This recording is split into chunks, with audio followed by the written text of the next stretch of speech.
Hello, everyone. My name is JD Calderon, and this is Indy Comics Explained. Yet again, I brought on another fantastic group of independent comic book creators. So please hit like, hit subscribe, share out the video, let everybody know we're here. Without further ado, I'm going to bring on this guy because the other guy, that dude just disappears. He's watching WrestleMania. They're all watching WrestleMania. Is that what's happening? Is that what's going on? I thought WrestleMania was over. I thought Brock Lesnar lost and he retired and whatever. Yeah, but that's like match 3 or whatever. So it's still got a ways to go tonight. Yeah. Gotcha. All right. Well, good for them. As the British say, was it ballyhoo for them, right? Ballyhoo. Ballyhoo for them. Whatever the hell that means. Yeah.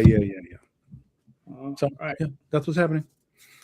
All right, cool. Let's bring on the first of our guests. WrestleMania. Hey, everybody. How you doing? Randy Zimmerman here, Arrow Comics. I'm currently writing the Tales of the Atlantean that you can find over at fundmycomic.com, the 4th volume. The campaign ends in 5 days, and then it's off to press. So everything's ready to go. All right, cool. Howdy. I'm Anthony Christou, the creator of the Luminous Ages series. I'm on Kickstarter right now with Luminous Ages Volume 3, Dragon Ascension. So I'm just having breakfast this morning in Australia here, so... There you go. What time is it over there, actually? It's like 9 a.m. 9 a.m. 9 a.m. from... I'm like south of Australia, so... Right. I'm in the true land down under, so... Gotcha. I mean, it's a 13 and a half hours. We're a simulation, apparently. Some people think it's not real, so... Right. As long as you don't have, scorpions and, funnel web spiders attacking you, you're fine. Actually, I've got a funny story to tell you about that later, but yeah, we'll go into the comics first. But all right, cool. Because it's the one thing you always hear about Australia. Everything will kill you. They're just like, okay. It can if you're not careful. It can. It depends where you are. You just gotta keep your house clean and make sure snakes and spiders don't crawl in. Yeah. I live in New York, and we paved everything over with concrete. Because we hate nature. Yeah, that's fair. It works for us, Yeah. And they still get the occasional snake and spider. Well, yeah. Well, most of the snakes come in human form, but Oh, that too. Yeah. You get that. Yeah. Look at this. All right, everybody. So it's we had the show question, and the show question is, what do you think you deserve in indie comics, right? And I did that one with tongue in cheek, right? Because the question is meant like not so much what you think you deserve in indie comics, but it's so much a thing of what do you really want out of indie comics, right? Because all of us feel like we all deserve something, right? But what is it you really want out of indie comics, right? And then, but what is it you're really getting? Right? There's a big difference, right? Like I know what I want, but I know what I'm getting. So there's huge difference, right? So, Anthony, you're in the hot seat. So, please, what do you think? I mean, a film deal, a movie deal, everything, like a video, the whole lot. Nah, I'm just joking. I mean, for me, that would be nice, but for me, what I really want is expression, like to be able to express a story, be able to create my own universe and world and just have fun with it. I've been creating my series since 2016. Like I said, Vent of Volume 3. It's really Volume 4 because we've done 2 anthologies and an illustrated novel as well. So for me, it is just creative expression and having fun, get escapism, almost like being a film director without having to spend $20 million on making a movie. So for me, it is that, you can do what you want. And I think that what I like about indie comics, or what I have liked, is that you can make something and you don't have someone on your back telling you what to do. You can make it. It's not like working for a client. I mean, the clients are the customers. If they like it, they like it. If they don't, they don't. But you can at least say you made a comic on your terms. And as an artist, I've worked for other studios, so you got to do what they want, which is fine. But doing indie comics, you get to express who you are, what you are, and have fun, and just do the craziest, wildest idea that you want to do, that you think will work. And not even that, not about what will work. It's like, hey, if you really want to whack a fox chasing a dog and then a dragon coming out and doing, fighting them as well, or whatever it is you fancy, you get to express your imagination. So I literally have a page like that in my comic right here. But I guess, you just get to do what you want. And, obviously within reason, you don't want to create a turd and polish a turd, but you just want to, you get to make something and have your artistic vision. So for me, that's the payoff. That's the passion. That's why I do it. That's why I love it. And we're talking about now trying to fund a comic on Kickstarter. This is it here. This is an idea. Right. I guess that's it. That's in the summary. This is the latest book. This is volume 3 right now. So this is a print copy. It will be a double page spread. This is a proof copy, sorry, from the printer. But this is probably a better idea. I literally have goblins on ships fighting dragons and wizards, all that sort of stuff. So high fantasy, and so like crazy mazes like that. Cool. So, but yeah, I guess that's part of it. And even like some people question me, why are you doing comics? If they're not profitable, or I want to make a profit out of them, but I do it for the love of it. And it's like you can do art and make profit and do things that make profit, or they're easier to make money in the creative ventures. But if you don't have something that is kind of but that's a whole. We're getting deep and personal here, so I'll shut up. All right. Yeah, I could go on forever about it. All right, that's fair. Randy, what are your thoughts? Everything that Anthony said. 100%. Just want to be read. And I'd like to tell some stories, like to entertain and be read. That's the ideal thing. Everything else is extra. It'd be nice to have the extra. Mm-hmm. But I'd be happy knowing that I was read. Okay. But is there like, what else are you seeking?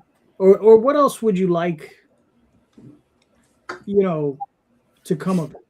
More time, more books. Yeah, I'd like to produce more. That's the big thing now is trying to get off my ass and get more work done. Mm-hmm. All right. That's fair. Comic work, that is. So right. Yeah. No, of course. Yeah. That's cool. How's the monkey going? He's still there. Still there? Yeah, still looking strong. Okay. He's within arm's reach. So all right. But are you working on it though? I've been looking it over pretty much, but that's about as far as it's gotten lately. So gotcha. What's this? What's this about a monkey? What's this? I back in the early 2000s, I did a 3-part series with a cartoon monkey named Spank, called Spank the Monkey on the Comic Market. And since then, so much time's passed, so much has happened. Learned a lot. I'm looking at redoing it again, and I'm doing a basic history of comics. I'm about 40 pages in, and I've just got to World War II and Wonder Woman. So, and in comic form, I'm having my monkey explain the history of comics. Yeah. Oh, cool. Yeah, and I read the first 3, the original 3 issues, and I enjoyed them. So I'm waiting for more. I know. And I appreciate the nudge. All right. Tom, what are your thoughts? I'm distracted right now. He's watching WrestleMania. I'm dealing with an artist, and that's what I want is artists. Slow your roll. If you get an edit, it doesn't mean you've been disrespected. It doesn't mean you've been thrown to the wolves. It doesn't mean you've been thrown under the bus. It means you didn't do something in the context of character or whatever that needs to be fixed. And you say, okay, we can make that adjustment, whatever it is. we try and do those edits as early as possible, you know, as we're going through the process of like layouts and so on. But when you get to the end, if you ignored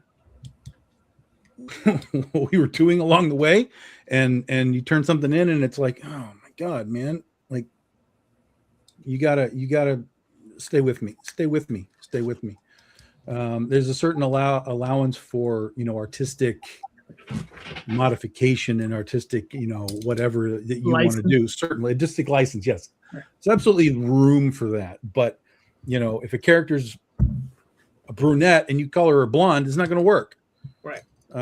You know, and we have to fix that. And that's not disrespecting you or your work. That's just, you didn't do it. Didn't follow the brief. Follow the brief. So it's like, you know, and I would say probably 90% of the time, the artists that I work with are like, oh yeah, got it. And they just go right in. But every now and then you get these guys that like just take it so personally that, you know, they reach the end in their mind and, you know, there's still something else to do. And it's so frustrating because I'm like, what world are you living in artistically that you're working for somebody and you're not working to give whoever's paying you what they need on that back end, that you just can like turn it in and walk away and be like, oh no, I did what I was supposed to do. No, but you didn't. So it throws me off sometimes when that stuff kind of happens, because I can get really excited about like, oh man, I really want to work with this person and I really like what I'm seeing and let's do something together. And then it just kind of is like, I don't know, man. I don't know. So I want less of that, even though that's a small percentage already. Right. I want less of that. I want artists to really understand that this business requires working together and understanding what somebody tells you, and that has to get followed through. Otherwise, you're not going to draw Wonder Woman blonde or something, right? Like it just doesn't make any sense. So, just listen to sort of the direction, listen to the edits along the way and so on. And then, you know, 99% of the time when you're at the end, there's probably not going to be anything that you need to do. And we'll be good to go. So there's that. You know, the whole market has just, I mean, we say it all the time. The market's changed, the economy's changed, everything's changed. I don't know what the market is anymore. I feel like I used to have sort of a finger on the pulse and have an understanding of what was going on in the market, not just within indies, but just sort of in a generality. But everything now is like, I don't understand. Here's the perfect example. I don't understand why the Absolute books are popular. I don't understand at all. Absolute Batman, you know, that kind of stuff. I don't get it. Don't understand it. I accept that it's like not for me, whatever. That I don't care about. But I'm like, and here's my point. If Absolute Batman or Wonder Woman or Superman or whatever, if those books were created and existed and produced without Batman, Wonder Woman, or Superman, but they were the exact same thing, right? Mm-hmm. Would anyone care? Or do they only care because it's a modified Batman? And so that's where I start to have these kind of weird struggles. Is our industry, not just indies again, but is our industry going into this weird space of like, well, these characters have existed for 50, 60, 80 years and no one cares anymore. So we're forced to put them into these extraneous situations in order to make them appealing to a modern audience, right? And that's what I'm saying. Like, what is the audience that is coming up? What are they looking for? We've talked about the manga and the anime stuff.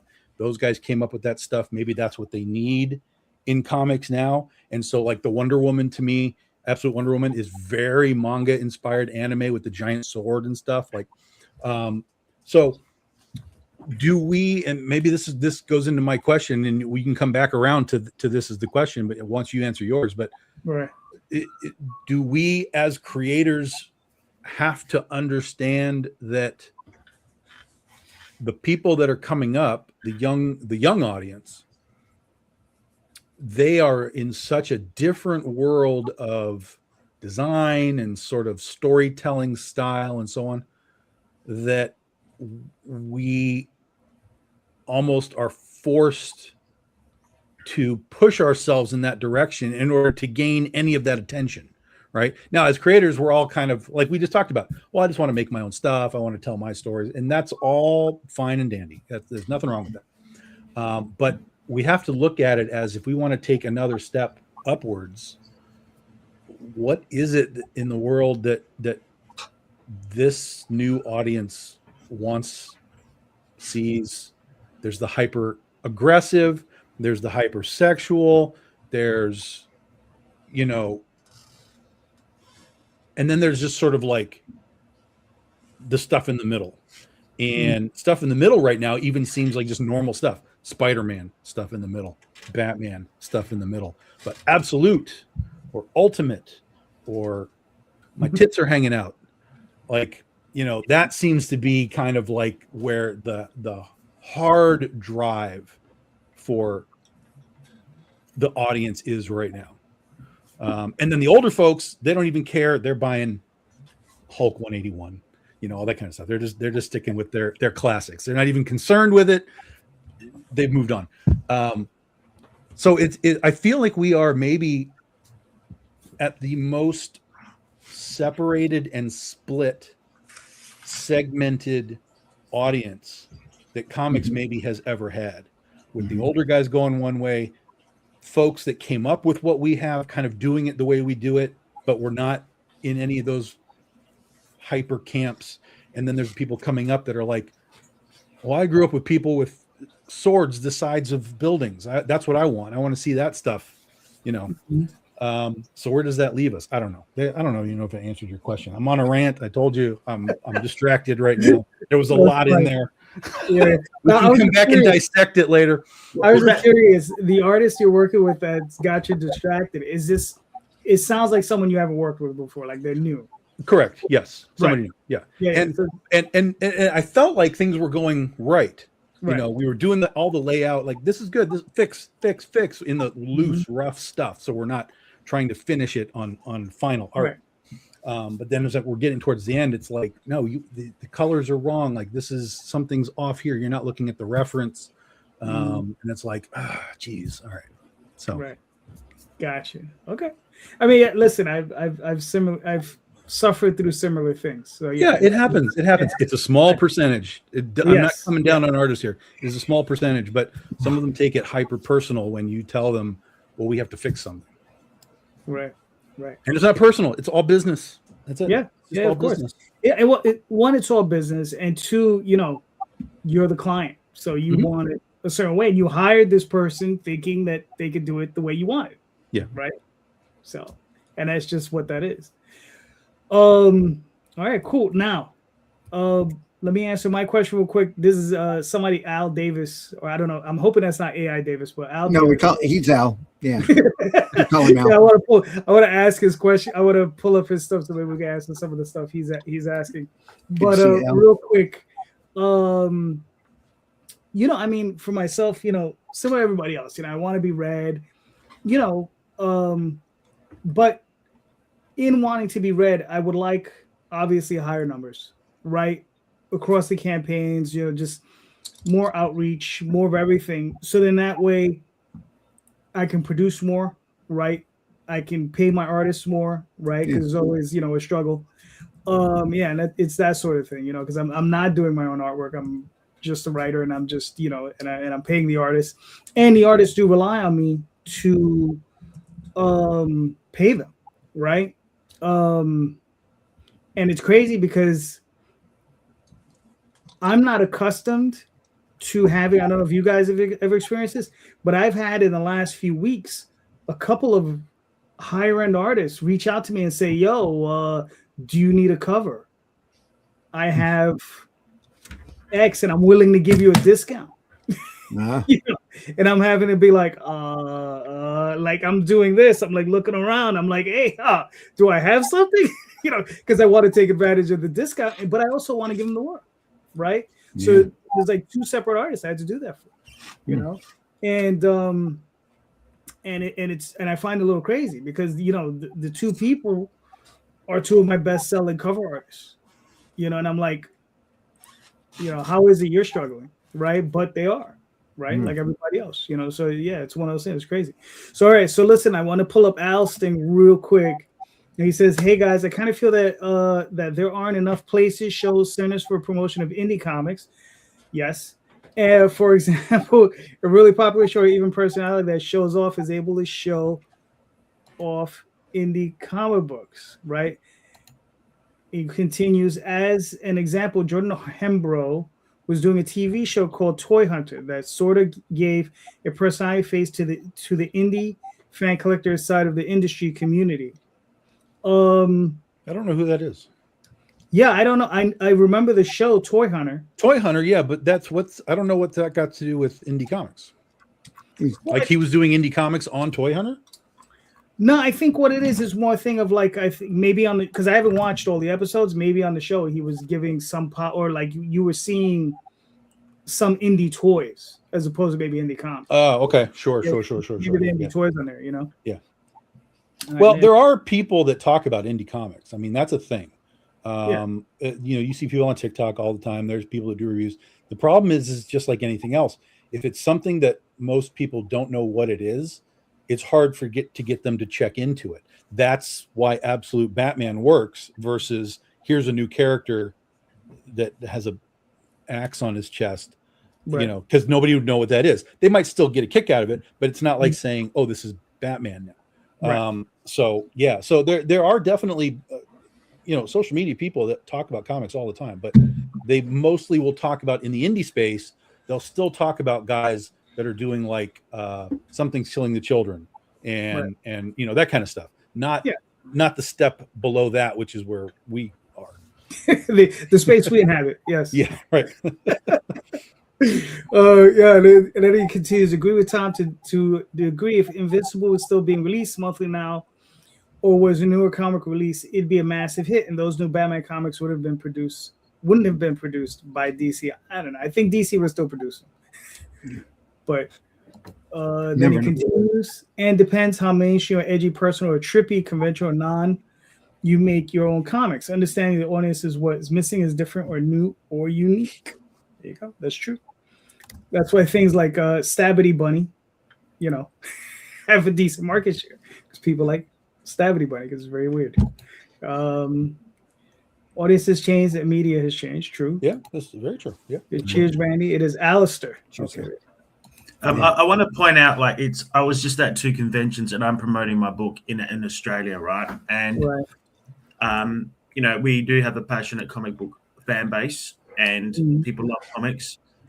And I literally was telling staff, tell people about the comic. And we've even launched a video game with our comic. Like we're releasing my artwork as jigsaw puzzles. So if you back my book right now, not doing a plug here, I'm just saying, if you back the comic for $15, you get the comic and you get access to my Steam 2 puzzles, right? 2 packs with all my art from the world. Anyway, point is, I ask people, I'm literally asking the young ones, middle age, or people. I literally go, do you read comics? If they're buying an art print from me, because I sell everything from art to dice to D&D books to gaming mats, I've gone into the whole merchandising with my art because I'm an artist, but I make comics. I've been making comics. These are all my books since 2016, hardcovers. Right. So it's quite a lot of books. But what I'm hearing is when I talk to people, there might be 20% of people who say, I like comics. And then you go, well, check out this, right? You show them the pages and they're like, wow, that's amazing. And some people will grab it and then they'll back the Kickstarter. But then some people will be like, yeah, it's not my vibe. I read science fiction or I read Batman. And then you get some that will be like, I only read manga. I only love manga. And then some, but this is like manga. It's Middle Eastern comics. Try and give them a different spin on it. It's not. It's painted in a European style. It's not like American comics. It's more European style or that kind of region. It's like if the Middle East or Greece made a manga, that's what this is. And And still people are those so like narrow-minded. A lot of people are like, I only want manga. And then there's people that are like, I only want this shit, you know? And this is the problem, like you're talking about, you know, with the segments. Like there are people that are like, will only get, I only collect old comics and the old artists, you know? Right. And then you get people that are like, they love fantasy. Like there's one customer goes, I love Yaros, this author that did a romantasy. She's gone viral or whatever. And I'm like, well, if you love Yaros, you'd love me. I'm Greek. You know, we both wrote a fantasy series. Oh, no, but I don't read comics. So my brain just can't read comics. I read books. You know, and I was like, well, F you. Like, you know, like for not trying something new. But what you can't say that to a customer. You're like, okay, have a nice day. Is there anything else you like? Oh, yeah, I like it. And they buy a print. You know what I mean? So, you know, it's just, and this is the problem is readership is becoming so segmented. Then we've got social media competing with us. Then we've got video games competing with us. There's so much media and there's so much saturation. And I think what DC Comics are doing, like, you know, is they've got the money, they've got the power to go to research and go and try different things. They've been releasing comics for years. And like in the last 5 years, they probably had a lot of hits with, you know, Diamonds shutting down, all the changes in the industry themselves. They probably made a lot of losses. And they probably got more money to invest than us and try something new, like you said, something that's got more of an anime vibe. And they just like, well, this is working. We're going to do Batman in this style. So it's about evolving. Like me, I'm like, well, how do I evolve? If I'm not selling this, do I evolve this into something else? You know?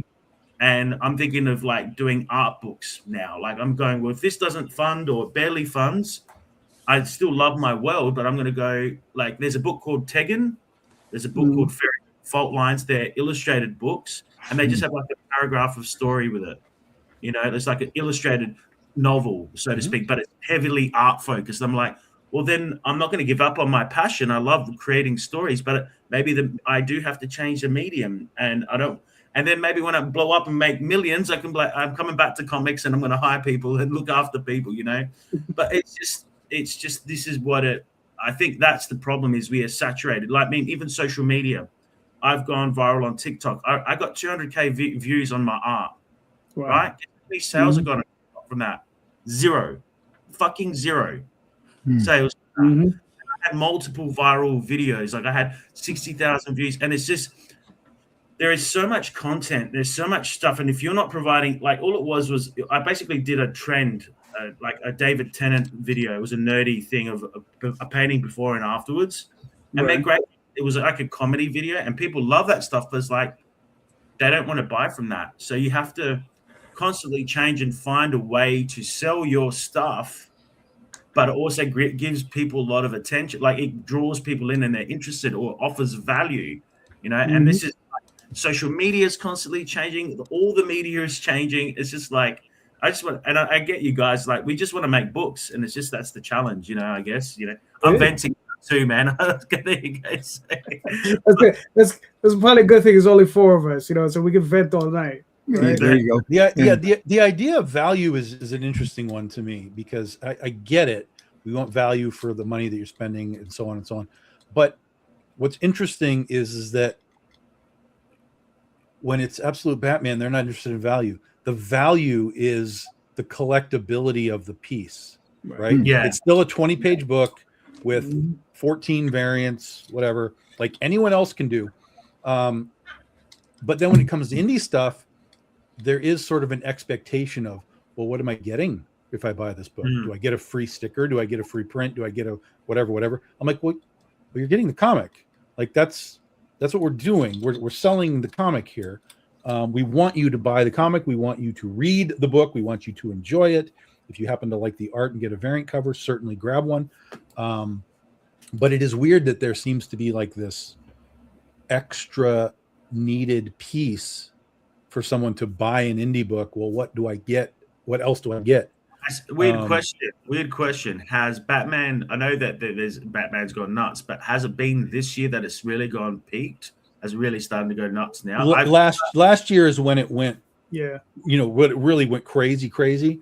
But at the same time, here's the reality of that thing. Like they're talking about like it's selling 400,000 units. Okay, great. 400,000 units. However, it doesn't mean you're selling that to 400,000 people. Right. Because Absolute Batman, well, all of them to a degree, but especially Batman has become a hyper collectible. I watched a guy on TikTok who had a couple of short boxes, and he was flipping through the two of them. Both of them were the same Absolute Batman issue. I don't remember what it was. It had something with the Joker on it. Both of them were the same issue. He had 20 copies of it.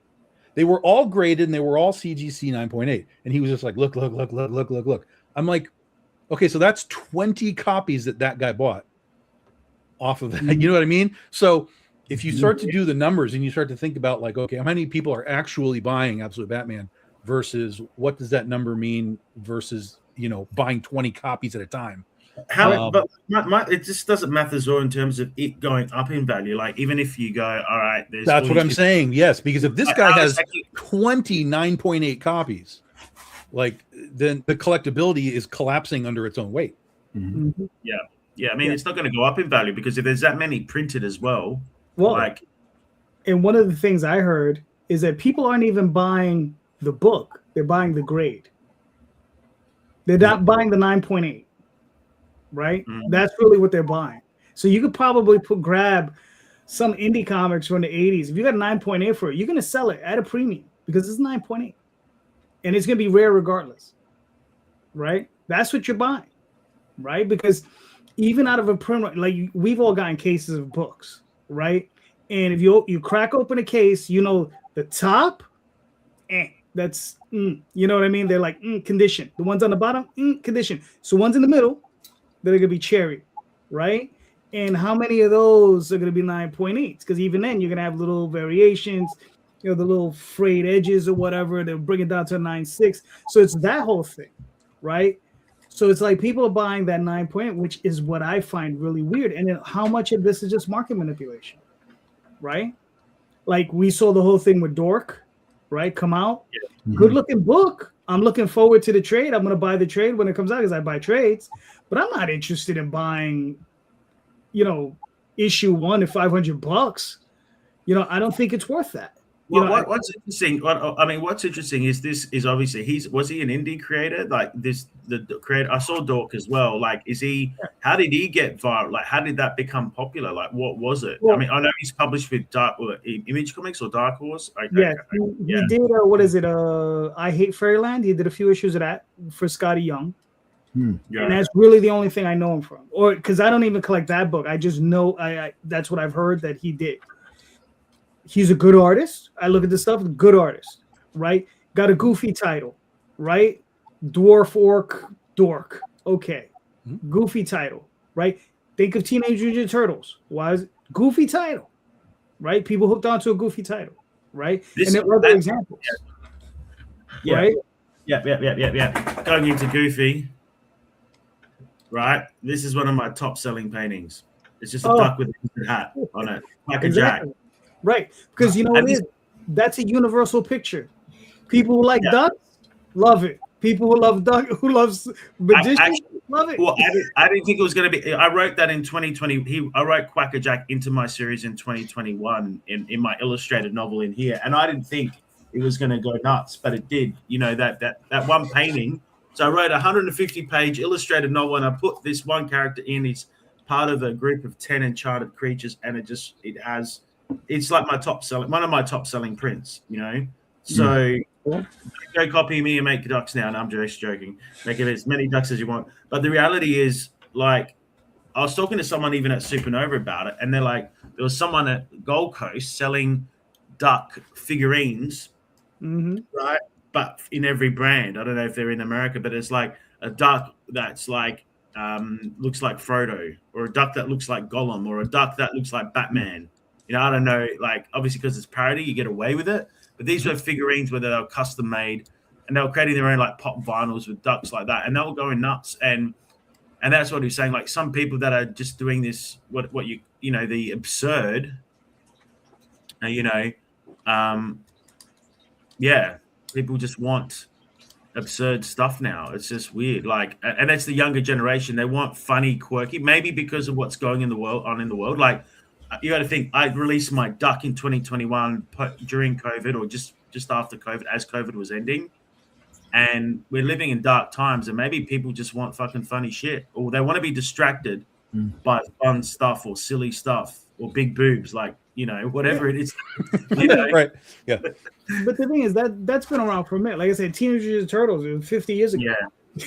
Right, or 40 years ago, whatever the hell it is at this point. Yeah. Right? But maybe all the extremes are what are distracting people, Well, and nothing in the middle. And we live in the world of Pokemon right now too. So anytime you're doing like animal things of any kind, you're going to have an audience that's already attracted to the idea of, oh, it's an animal that does something, right? So that's part of the dork thing, is that it's you know, it's all these mythical, you know, D&D mashup things, and D&D is really big right now too. So dork has a lot of layers of elements to it. Yeah. But you know, market manipulation happens whether we want to believe it or not. Oh, yeah. I mean, there's the old story of Platinum Comics that literally told stores to buy hundreds and hundreds of copies of Aliens versus Cowboys Yeah. so that they could be the number one book for a given month, and they just basically paid everybody back for the books that they bought. And they got their number one. They were the best book over Marvel or DC. They took that to Hollywood, said, look, we beat Marvel, we beat DC, we beat Image, and they got a movie made with Harrison Ford and freaking James Bond in it. So you know, there's ways to play all of this stuff, and you know, sometimes we don't know how it all really happened until many years later. Yeah. I mean, and that's the craziest thing, is like, you know, you have market manipulation, right? And the thing is, we don't know how much of it is market manipulation. I guarantee they say it started with some YouTube guys or big channels. Yeah. They went out there, they probably bought a couple hundred copies of this book, knowing that it wasn't like it's going to be one of these books that's going to be a marginal seller, right? 15, 20,000 copies, not a lot of copies within comics, right? Yeah. They probably bought a couple hundred. They said, all right, let's crank this baby up. And that's what they did. And one of the things that I found really curious about the conversation is that these guys, they go to Midtown Comics, right? And they say when Midtown Comics sells out of a book, that's the book that they choose to ramp up, because they are the largest purchasers of comics in the country, right? So that's how they know. They're like, oh, they're sold out. Boom. Now we can start selling this at X and X and X and X. And the fact that it just caught wildfire. I mean, listen, good on the creator, man. I mean, I'm happy for him. Like, the dude's made a ton of money. The only thing I can tell him is I hope he holds on to his cash. You know, don't do anything crazy. Just, you know, normally I would tell everybody to just invest it in the S&P 500, but at the moment, that's a little nuts too. So there you go. Oh, what are you talking about? It just hit a new high. Of course. Well, now's right. See, that's the problem. It hit a new high. Well, yeah, I mean, time. You should have bought it at the low, but you know, it's one of those things. They don't call them bubbles for nothing. You gotta just be ready for the long haul. Yeah. You know, you gotta be ready for the long. Of course. All right. Well, Tom, you got a question? I gave it to you already. Like, what the fuck are we doing? That was the question. Like, what? Oh, okay. What, you know, what do we have a sense of? Well, first of all, again, we all agree that we're here to make our own books and tell our stories and do that's the internal. This is what we want to do. We want to tell our stories.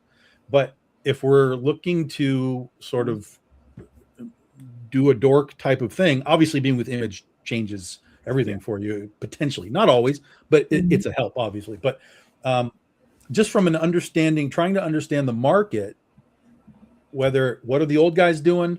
What are the new kids that are coming in? What do they want? And then where are sort of the guys that came up with the 70s, 80s, 90s, us? What are we doing? Because I feel like in a lot of cases, we're just aiming at ourselves, which is fine. We're here. People are buying our stuff, right? But if we went not so much one way, because we can't make old books, but if we started to figure out, like, okay, what are these people doing? Like, give Wonder Woman a giant sword, right? Anime stuff. Is there a way for us to look at that and say, I can tap into that if I want to? Not that we have to, but just is there a sense of like, okay, I'm going to make these things, but if I make something that might tap into another market that's an active market, like the anime manga crowd, again, not something just for it, like something that you still want to do, but you can understand like, hey, I want to do a story about, you know, I don't know, dragons, right? But I want to market it in a way that it's going to be attractive to the manga and these kids that are coming up with a whole new world with social media, with the manga stuff that they grew up with, you know, all this kind of stuff. Is there, you know, like for me, I write all kinds of things. I have dozens of different genres. I'm all over the place, but I don't know that any of it really would be like, if I showed it to a manga kid, the only exception is Critter.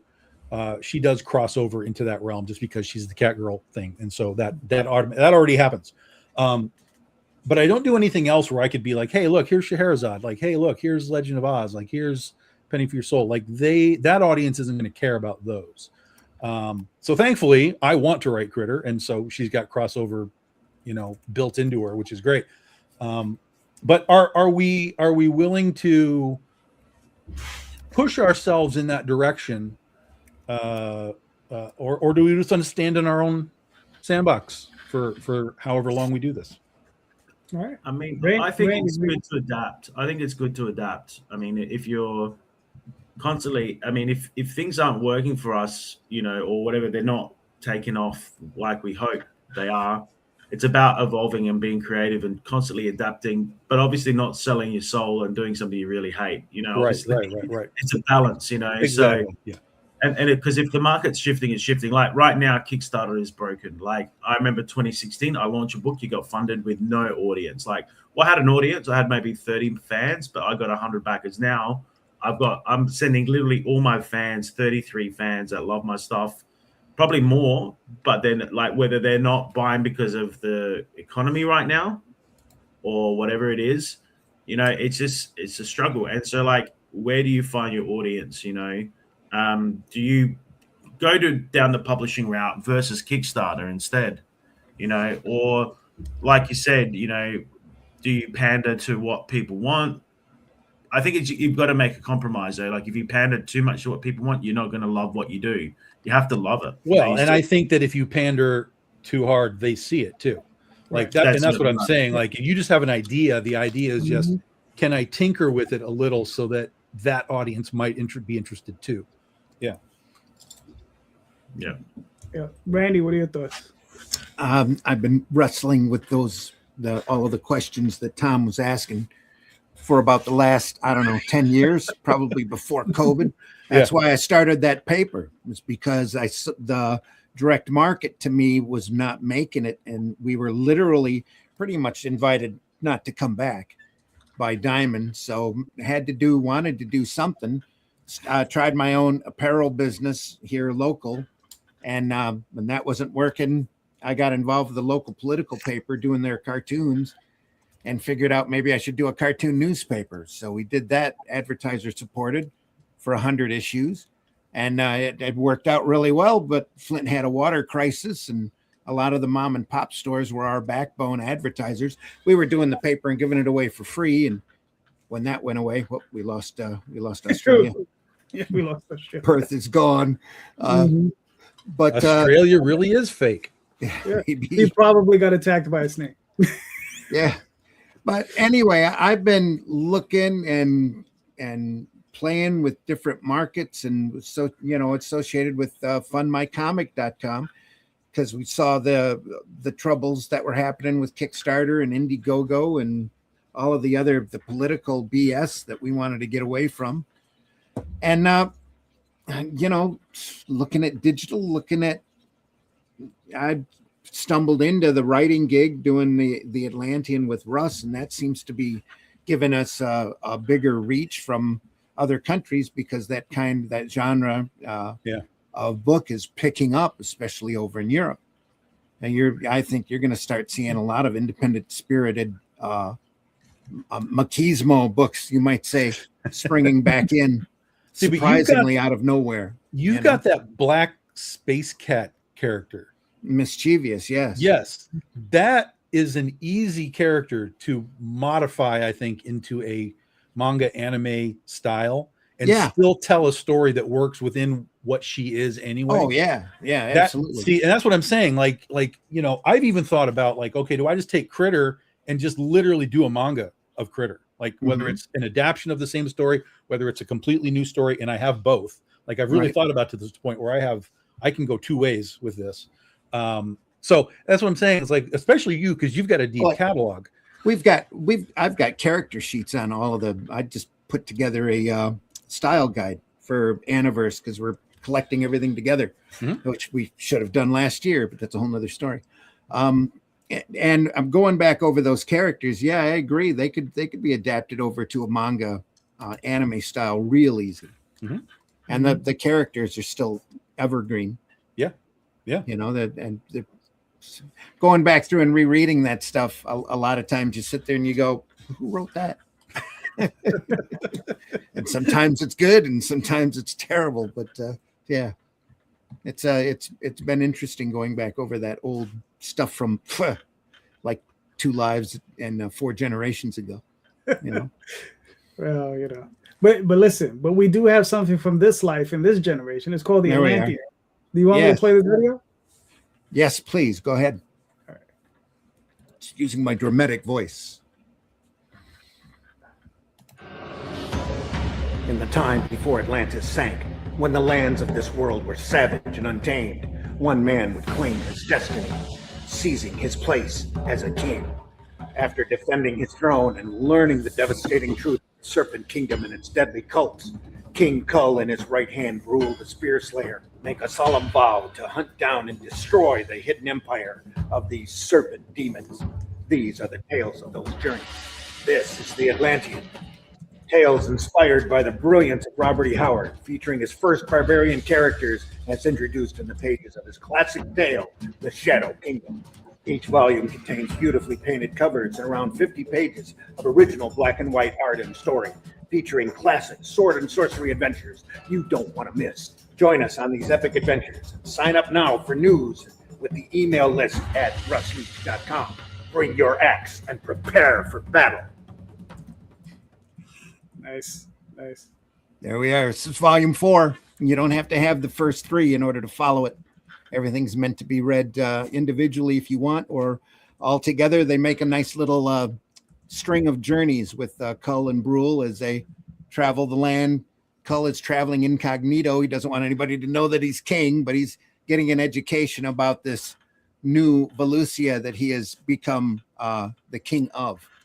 So as he goes along, looking for the rest of the shadow demons, the shape-shifting reptilian race.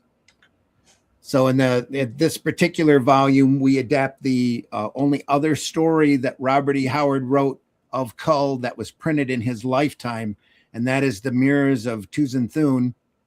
And we also have a story that wraps around that and puts it into our continuity, as well as a backup story of Lethal, who's that page that you're scrolling on right now, who is a great, fun female character we introduced in the 3rd volume.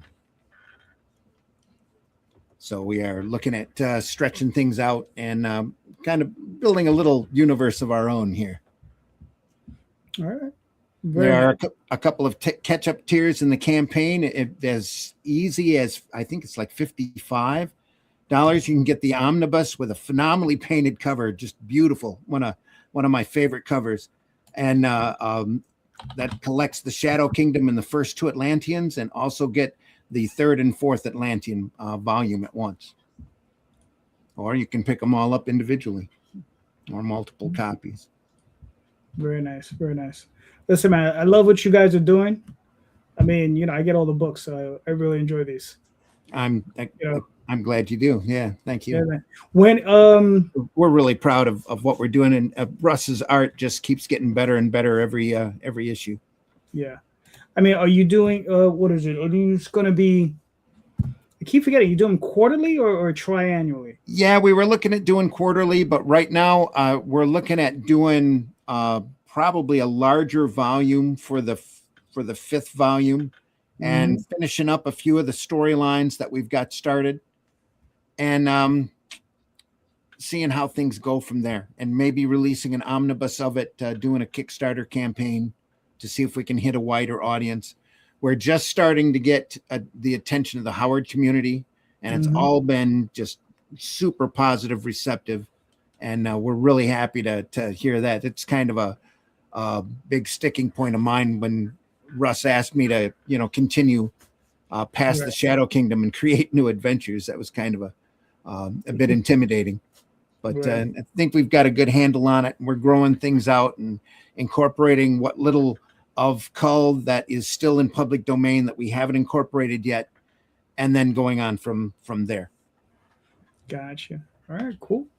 I mean, and then so currently, I know you have it. Obviously, you're printing it here in the U.S. Yeah, but you also have it in what were the other countries? I know you're doing Brazil. What are the other countries for the campaign? Yeah, the campaign is printed here in the U.S. and also Russ has got a printer over there to handle the European material. But we're currently translated into Portuguese for the Brazilian market. Red Dragon Press it's been kicking out some just crazy, great sword and sorcery books. Then we're over in Denmark, and I don't remember that publisher. And we just signed with a Russian publisher to be translated into Russian. Very nice. All right, so cool. we're looking for news on all of that right now with Bated Breath. It's such a great thought that to be able to expand that audience out, especially with a genre like this that is accessible. All right, cool. Listen, I mean, like I said, great stuff. Always. What I find really awesome is that you guys are getting into other markets, and I mean like other world markets. Yeah. Because I know it's possible, but you still got to make those contacts. So we're still hoping for Italy, France, and Spain. So there you go. Don't worry about it. They'll come. Anthony, we thought Australia fell off. Yeah, nice to see you back. Yeah. Bad internet. Sorry about that. Yeah, that's all right, but it happens. Do you want me to play this video? Yeah, why not? If you want to, it's all good. Yeah. Okay. It's not like 50 minutes long, is it? 3 minutes, 2 minutes, I think. 2 minutes All or 30 Hi, I'm Anthony Christou, the creator of the Luminous Ages comic and novel series. I've been crafting the Luminous Ages series since 2016, and now we're celebrating 10-year anniversary with Volume 3.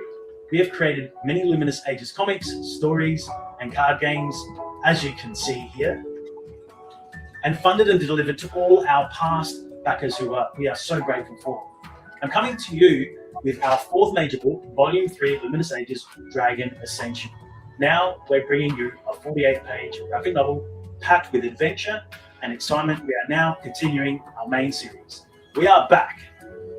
In this story, we follow Thrakos on his hero's journey to the dream world of Neurostrios. Thrakos is undergoing a dream transmutation, and as a captivated wizard, he can trap enemies on a page, but he can't control those powers quite well yet. But he must reach the dream world in time, the dream spire, or else he risks turning into a nightmare being. Along the way, he faces numerous challenges, and he even considers giving up. But with encouragement from his mentor and friend Arcturus, and memories of his past victories, he presses on. Thrakos has liberated creatures from the labyrinth of Etheria, secured powerful artifacts, and defeated monstrous foes. He's also helped free the Enchanted Ten from the Tavern of Dreams, or Grumpy Lion Tavern, and in Volume 3 he encounters numerous dragon gods and faces epic battles, ultimately reaching the Dream Temple of Neurostrios, or Reshepia, but not without a cliffhanger that sets stage for the comic books to come. We're excited to offer digital stretch goals, including remastered editions of Volume 1.5 and Volume 2. And if we reach high goals, we'll do reprints of our old printed books that are out of print. We also plan to enhance this book with beautiful embellishments like spot varnishes and offer exclusive stickers, postcards, and commissions, as well as original art from the series that hasn't been released before. Everything is crafted by hand, by me. There's no AI involved. So we hope you will join us on this epic journey. Thank you for your support, and please help us spread the word. Indie Comics needs your help now, and we can't make this book without you. See you there. All right, cool. All right. Very nice. So, Anthony, walk us through this. What are we looking at? So this is Volume 3, the cover for Volume 3, the 48-page graphic novel. I've got a printed sample just to prove that I have done it all, done the work. I'm just coloring 4 more pages. But yeah, it's pretty much ready to go. Yeah, just gorgeous art like that.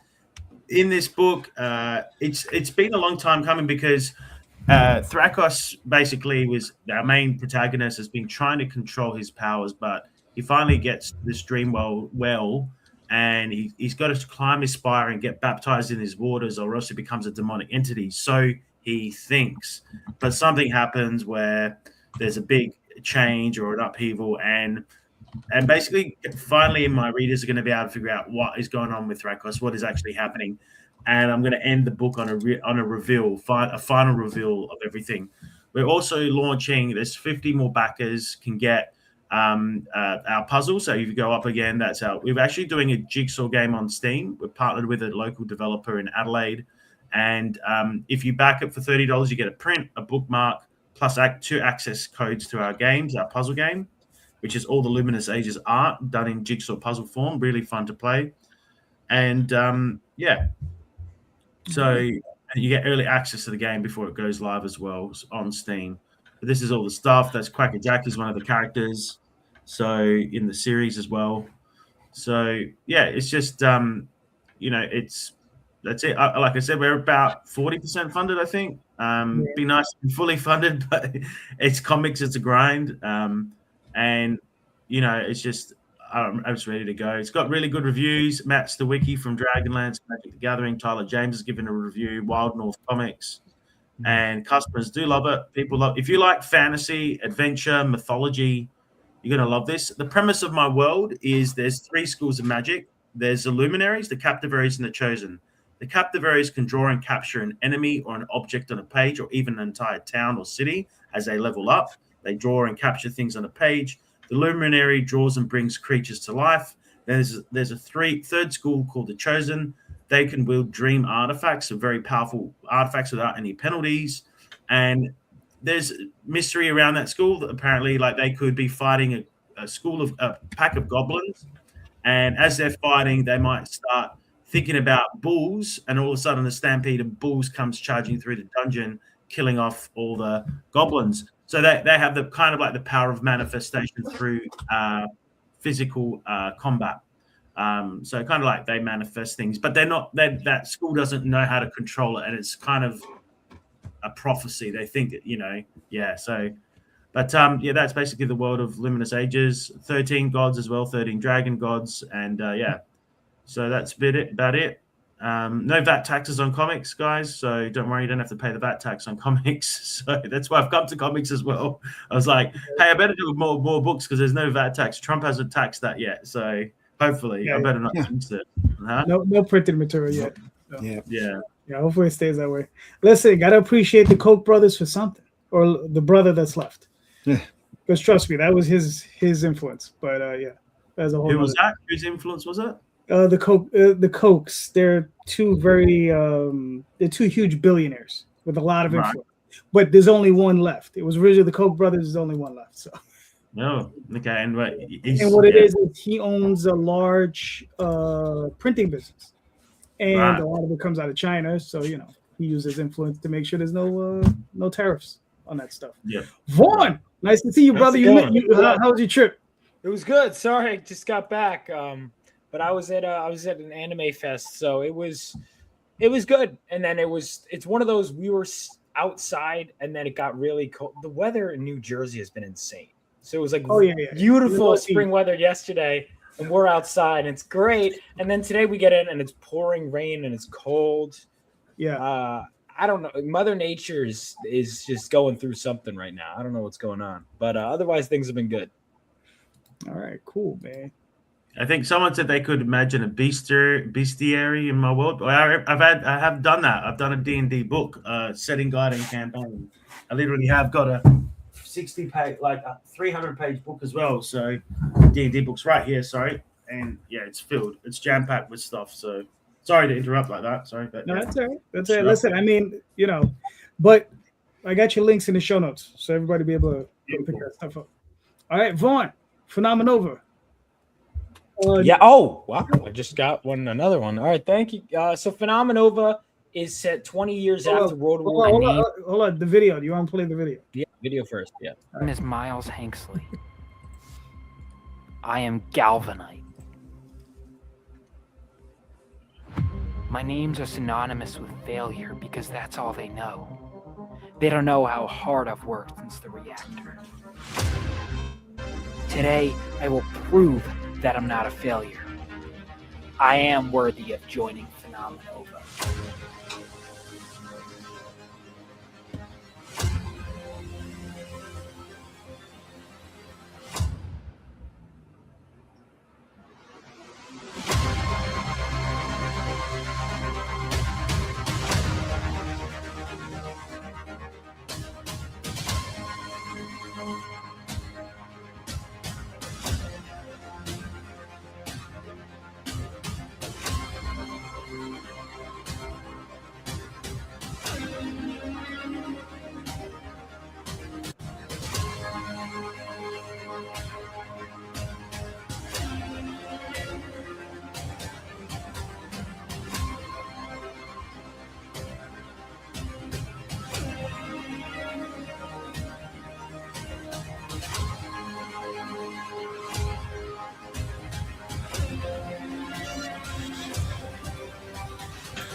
Very nice.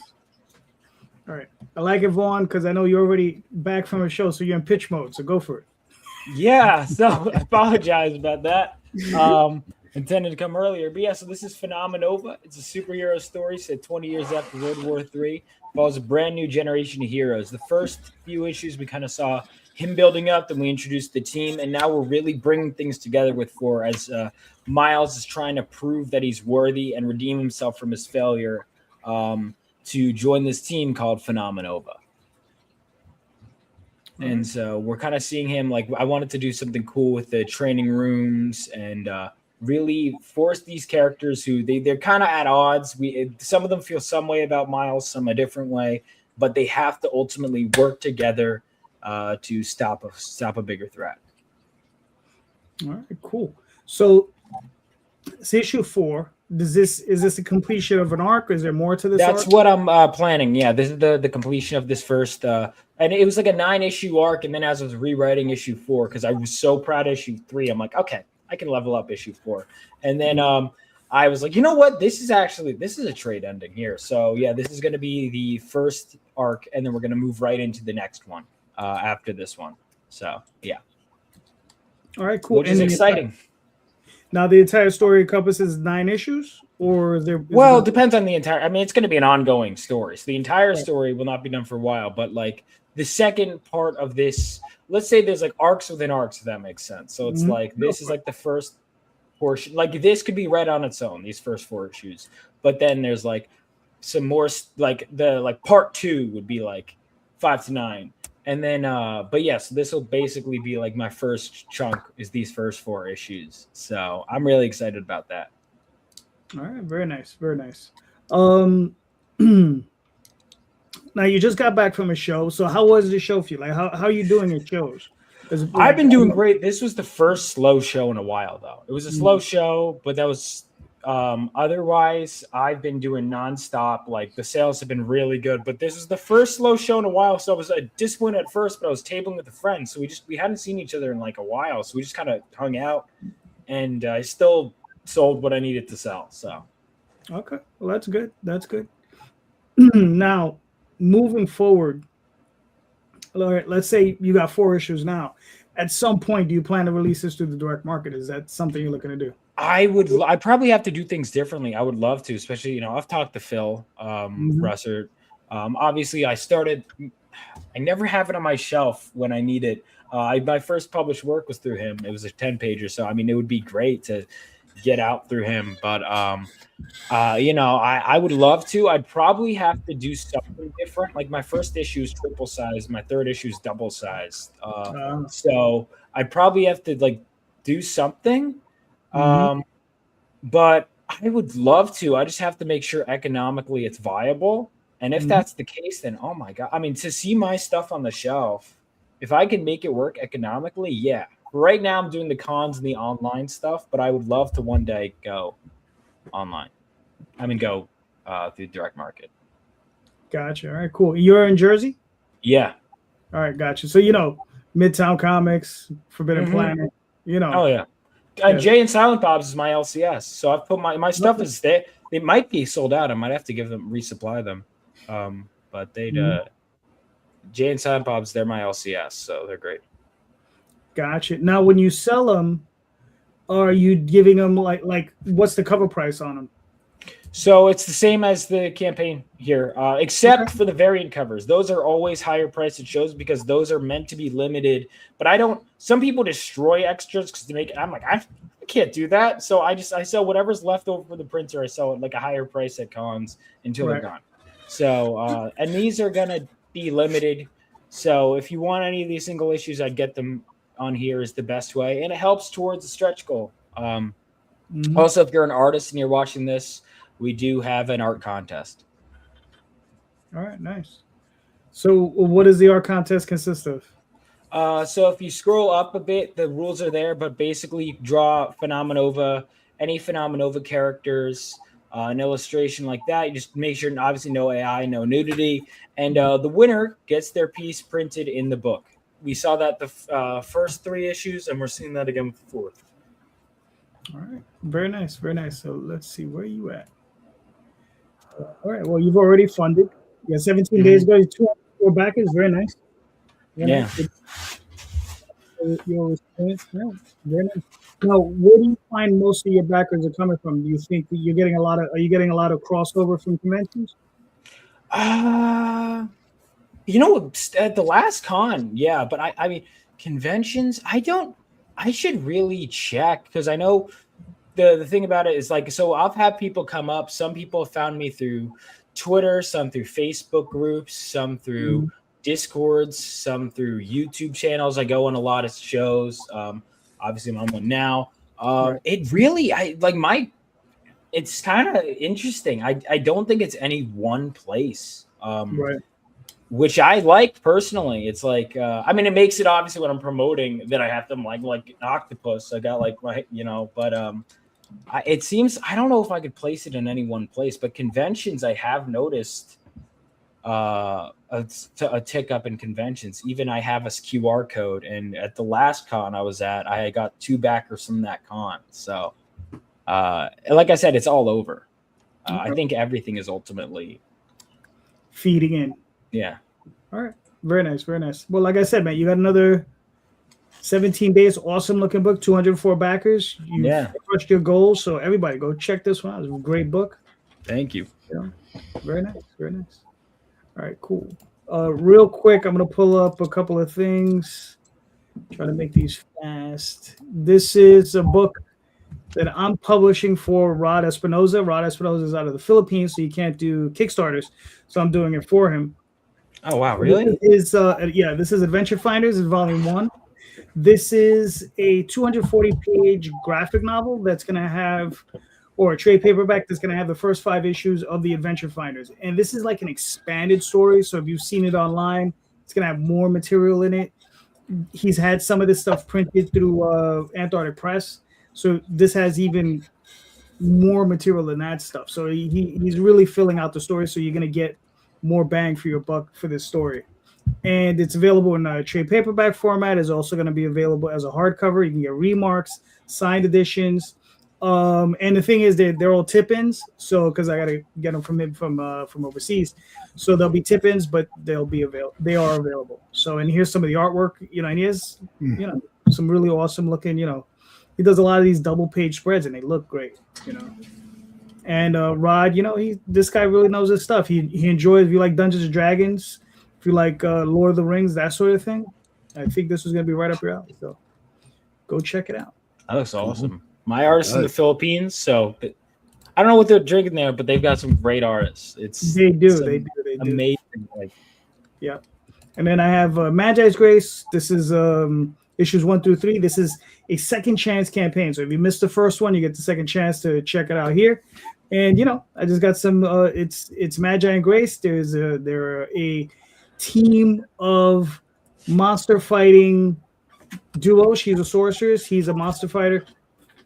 And whenever cryptids and the supernatural have a problem, these two people are contacted to help deal with that because we have vampires invading Innsmouth. Those are the fish people out of H.P. Lovecraft, and they are going to going in there to solve that situation. I have I have covers.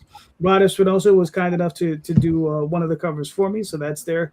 And I have a bunch of other covers, Lena Dye and a bunch of other people. So you can go check it out. So there you go. Oh, man, that love Lovecraft. So this is right up my alley. All right, cool. All right.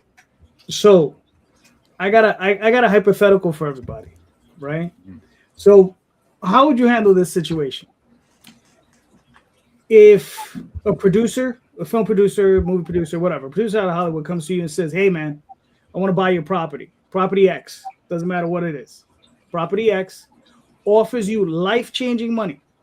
Not, like $500,000. I'm talking about life-changing money, $20-30 million. All right, we're talking about life-changing money. Or you're talking about true hypotheticals, because that's not happening. Yeah, this is No, we're already in fantasy land, guys. Like I was thinking like $1 million would be your hypothetical, but you're like, no, we're back in 1992 where everybody's buying everything. About real life-changing money, right? Because the reason is that, all right, where I'm at, I'm in New York City. So if I tell you it's $250,000, that's only 25% a deposit on a normal house. Right. I mean, like a regular. I think this is a great question, but let's make it real. No, hold on. I got two questions. No, wait. I got two portions to the question. Okay. I got two portions to the question. So one is a little bit more realistic than the other. Okay. So let's say you're offered life-changing money. Would you sell your IP? Or would you take deal number B, which pays you much less money, right? But you get a little bit of control. The thing is, portion A, you get no control. You sell your IP. You're done. You walk away with your bag of money. You're done, right? Or the other deal is you take much less money, maybe maybe $100,000, but you do have a say in what happens in the property, right? That's the other portion to the hypothetical. So I mean, like, yeah, but I still think it's a more interesting question to take 20 million down to, let's say, 2 million. Right. Because 2 million, you might get that if they really think they have something with marketing and toys that they could build into it. Like that's a number you might get in that regard. 20 million, I think we're all going to say we'll take 20 million. How many properties do you want to take?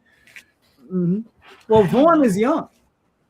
I'm young and stupid enough to think that I'm too good for talk to me in 20 years. I might be like, yeah, I'll take the 20 million. But I'm arrogant. In 20 years, that's what I'm saying. Yeah. I'm arrogant enough where I'm like, I got to keep it. Now, I probably would regret that. That's correct. That's the correct answer. You need to lean but I'm into self-aware enough to admit that I'm like, I can do that. Well, it's not even that I can do that. And that's what I'm saying. That's why the interesting question is, because for the rest of us who've seen, because there's a lot of comic movies that have been made into movies and stuff that most people don't even know are comic books. Like The Surrogates was a comic book. Do we even know what that is? The Bruce Willis movie? No. Right? Nobody knows what that is. I know Unbreakables. And it failed, right? But whoever made that thing got some kind of chunk of change out of it. So I'm sure he was relatively happy. So, I mean, I'll just start right now. If someone wants to drop $20 million on me and I've got 10 properties sitting here and they want to write me a check for $10 million per property, let's go. Show me the checks. It's not even a question because there's more up here that I can just, you want another one? How many do you want for $10 million a shot? I'll keep bringing it to you. But here's the other side. Now, the other side of that coin is we all kind of want control over what would happen to it, right? Like that's certainly something that we would want. But $20 million changes everything. Sell 10 properties, $200 million. It doesn't matter what you do for the rest of your life. If you change the question to, let's say, $2 million, now we have to start talking about it. Because like I said, if you have something that has more than just, I'm going to make a movie and then we're going to make a movie and we're done. But now we're making toys and puzzles and board games and T-shirts and Funko Pops and all of that, which for anybody that remembers George Lucas, George Lucas wanted $500,000 for merchandising. That's what he wanted. And Fox was like, you can keep it. And that's how that guy made his billions of dollars. Yeah. Is off of merchandising. So that's where it all comes from, right? Is if they're going to be like, here's $2 million, go away. Are you making toys? What kind of merch are we talking about on this property? And that's where I think the question gets interesting, because $2 million is still life-changing money, really. I mean, obviously where you live, it goes further than other places. But even so, even if you're in New York or California or somewhere, $2 million changes who you are when you're talking to the people that are in this room right now. And so I think that in that case, I think it would depend on which property that they're talking about, because there are probably properties that would be like, you can have that one. But if they're going to be like, well, we want Legend of Oz, we have to talk about something else. Now we have to talk about a different contract. Might take that $2 million, but we have to talk about back end points, merch elements, things of that regard. So yeah, I think at $2 million, it depends. At 20 million, I'll give you as much as you want. Gotcha. We know Tom's selling point. It's like Tom can be purchased. That's all right. Listen, Mark Miller was purchased for about the same amount, so it's okay. Because here's the thing: at the end of the day, when that becomes a movie or a TV show or whatever, you can then translate even that into value for yourself. Money. Yeah, I'm the creator of that movie. Check out my other stuff. That's right. That's right. So I think my anger with that, my only reason why, because I obviously, like, that's a lot of money. Is my whole thing is like, I just started this IP, man. You wanted it already? Like, this is my childhood dream, and it's like, I just got it. It's like, let me pluck it right. It's like, I don't know. So my pride is still. I understand, dude. I totally understand. It's you're not in the wrong box of thinking where you're at right now. You talk to me in 10 years when I've written 10 years worth of ideas. My mindset might change. When it's like, but it's like my main team is literally just coming together. They haven't even beaten their villain yet, and it's like, you already won it. So Vaughn, that would be that should be like an ego boost. If they're like, hey, we've done 4 issues and we want to give you $2 million, you'd be like, well, I'd be like, all right, like, what's going on here? Is it like but Vaughn, what do you know that I don't? How old are you, Vaughn? 26. You're 26. Okay, when did you start doing your first comic? Start doing it, or like published? I published it at the end of 2024. So 2024. So you were 24 years old. I'm 26. No, now, but you started when you were 24. Oh yeah. Well, I was actually, it would have been 25 because I'm born 99. Okay. All right. In the immortal words of Dave Chappelle, you don't know shit. I know. Here's the thing. I know that I don't understand, and I know. What's funny is because I started around the same age as you, right? Maybe probably a little bit earlier, but regardless, I had the same, when I was your age, I had the same exact attitude. Yeah. I'd have been like, no fucking way. I started much later in age, but even when I was doing it in the early days, I was like, you can't have this. This is my stuff. I can't have. So I totally get where you're coming from, dude. You are not in an incorrect box of thinking. Don't worry. We're just giving you a hard time because we're all old and jaded, and we want $20 million. No, I can listen. Talk to me again when I have kids. My answer would probably change a bit. Right. Yep. Anthony. Oh my God! I got to give you props for the Halloween poster in the back. I just noticed that. I'm like, favorite horror movie, and then Aliens is the other one. Very good. Very good. Is that a Jaws popcorn bucket? I don't know. Yeah. Yep. Oh, funny. Now I have to come to your house and break in. He's like, you have to go steal it. Yeah, dude. Just remember, if Tom backs your campaign, ship it from a PO box. Okay, noted. All right. So Anthony, I'm sorry. What are your thoughts on the question? Good. I don't know. Yeah, that's an interesting one. Probably because I've already made merchandise and stuff. And And I know, like, let's say someone came up to me and said, we're going to buy Luminous Ages. I wouldn't take the 20, 30 million. I'd take like the lower amount. I don't need much money because I'm pretty much, my art's funded my house, everything, like as in I've been paying off my mortgage with my art, with my comics and everything. I'm quite comfortable-ish. I'd take a couple of mil, pay off the rest of my house, help my mum out, help my sister out. And I'd still be left with $1 million. And I'd just do a partnership where I have some control and I'd still sell the merch. And I'm 45.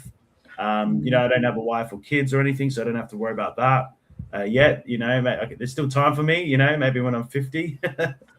So, I wouldn't go for the 20 mil because I know like the value of my brand. Like I've been selling merch with my comics and that's what saved the day. Like it's like the D&D books. It's the dice I make. It's the little toys I've made, the figurines. It's literally the art prints. It's the puzzles. My licensing deals with puzzles. I'm already making money off that, I'm represented by Tate Licensing. So for me, even though I'm at 45 years old and maybe I should think about taking the 20 mil, and just retiring because, maybe there's another 15 years of work left in me. Maybe not. I don't know. Like the thing is, I've done all the horrible jobs. I've been a security guard. I've been a salesman. I've been a graphic designer. I've worked in customer service, and like I want to do this for the rest of my life. You know what I mean? So if I could do it, and do it comfortably, like probably, I know I could work away, even if I've got $1 million in the bank, $1 million is paid off my debts and help my family, like my sister and my parents. I would I could probably still do shows. There'd be a movie out, so then I could use that to go to conventions for free. Like I already know all the conventions and circuits, so they'd be like inviting me as a guest. Like they'd be covering my costs now instead of me paying for that because I'll be famous as a creator. And so I'm not selling my soul, man. Like I don't care. Like 20 million. I've only got one IP. I mean, I've got lots of other ideas and lots of other great ideas. I think I just haven't had time to do them because I'm an artist, writer, and game designer. I'm doing everything. Like I'm not just writing. So, and nothing wrong with writing. There's a lot of work in writing, but it's taken me longer. It's taken me 10 years to develop 5 volumes, 4 volumes, whatever it is, 360 plus pages of comics. So for me, I don't know, but we don't know what's around the corner. So I mean, I have talked to producers already as well, also, and I've talked to these millionaires as well, and people are always out to screw you. I've actually talked to 5 millionaires about pitching this stuff, and the millionaires I've met, majority of them are narcissists. So you really want to be careful who you're selling to as well. Yeah. So I want to make sure this person loves what I do. An investor or a millionaire actually likes my comics or likes my art, really, truly likes it, and not just doing it for the money too. Because that's the other thing. Like you get someone that comes in and they're just doing it for the money. They're just seeing it as an opportunistic way to make money, which most of them are. Like you have to find someone that's got a bit of a heart, which is hard. So, it's really, I've already. Yeah, like Disney doesn't give you credit. Exactly. Someone's just said there. Disney doesn't give you credit. But like honestly, this is a question that's close to home. I don't want to go into it. But in the sense of I already know someone that's happened to them, and they've made $130 million, and it's family. I don't want to talk about it, but yeah. Right. So, and I've seen what it's done to them. The money and the fame has done to them. So yeah. Cool. But I won't go into it. I won't go into it. No. My only question would be, if you guys, you can talk to me about it. Talk to me about it. That's the movie. Talk to me. So yeah, that's the hint. So yeah, I've seen it all happen, and it doesn't happen the way you think as a creator. You basically are going to get screwed over. Like most of the time. So most of the time, unless you find a really good company, So sorry, I probably divulged too much, but yeah. I won't say anything else. I'll shut up. All right, that's fine. All right, Randy, what are your thoughts? Nobody touches my monkey. But other than that, not even the missus. Come on. Well, oh god. So anyway, Other than that, I'd be open for negotiations, depending upon the property. Some of it I'm more attached to than others. Mhm. You know, Mm. somebody wants an idea. There's always, like Tom, I think, said, there's always more. Yeah, there are more. My problem is I had so many that were just in this universe of ideas. So now I'm like, Yeah. Yep. right, yeah, I have I- other ideas. I got a list sooner or later. I'm like, if you you know. any of my other ideas, we're in talks. I have like not this one, but Right. my other IPs. Yeah, I could sell. I mean, I got a list of 10 things that I want to do already. So Mhm. if all of a sudden my slate was clean, I'd just be like, okay, 10 Next things thing. are ready to See, go. I'm not there yet. I Thing have off there. the I have, shelf. Yep, here it is. that's why I should develop some other IPs once I get the chance. Just be like, I got another. Mhm. Do that instead. Yeah. All right, that's fair. For myself, it's funny. I asked this question, and I'm like so ill prepared to answer it because it's like if it was the Oswald Chronicles for $20 million, I mean, it would be such a soul search. I'd have to go take a long walk. I'm like, and I might never come back. Like, it's one of these things. Like, I just have to take a walk and just think about it and think about it and think about it. Honestly, with There's that, also another factor. If you know World War III is definitely happening and we're going to be in a famine and all Oh. this, would you take the $20 million now before it all happens? You well, know, that depends on the global economic climate as well, you know. Exactly. I mean, listen, like who knew to invest in Nvidia 15 years ago, right? Like, if I had that kind of prognostication, I would pick the best stock to that's gonna be like, this is gonna fold over 10,000 times. But yeah, I mean, it's one of those things. Like I said, if it's Oswald, I don't know, it'd be tough. It'd be tough because I'm not done with it. If I was completely finished, completely done, like I had all the artwork, all the trades are printed, everything's done, I might be like, yeah, go ahead, take it.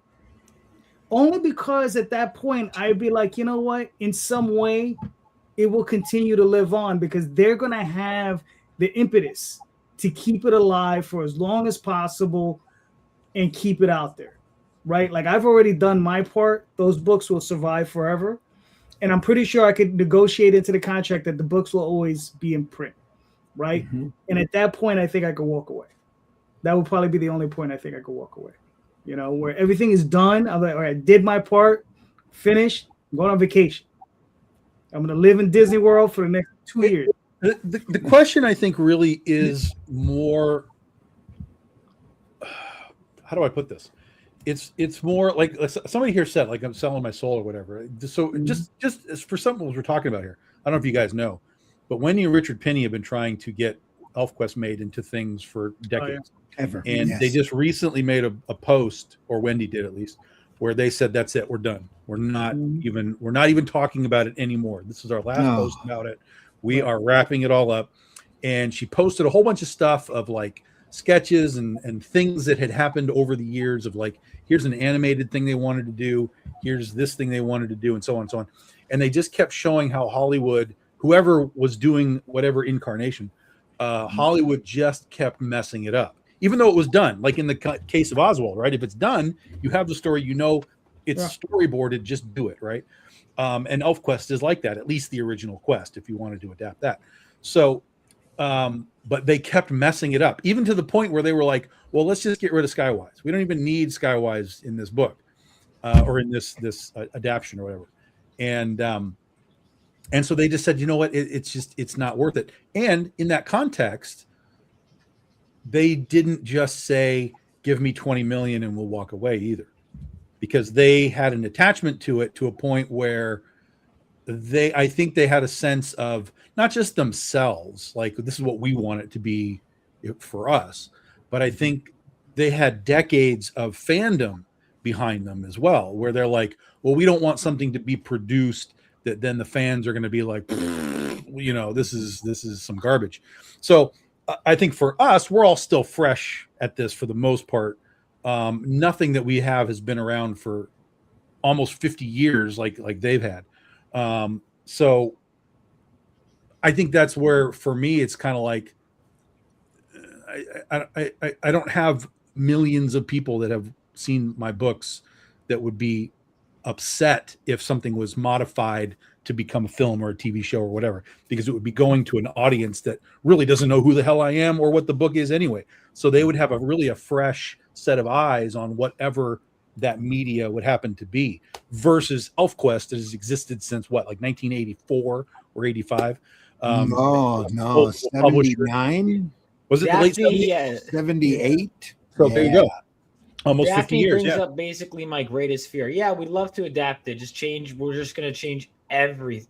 It's like, you know, that's because I feel like that's why, like, my company name is Rebel Oasis. So it's like, not ready yet. You know, it was part of that. It's like, no.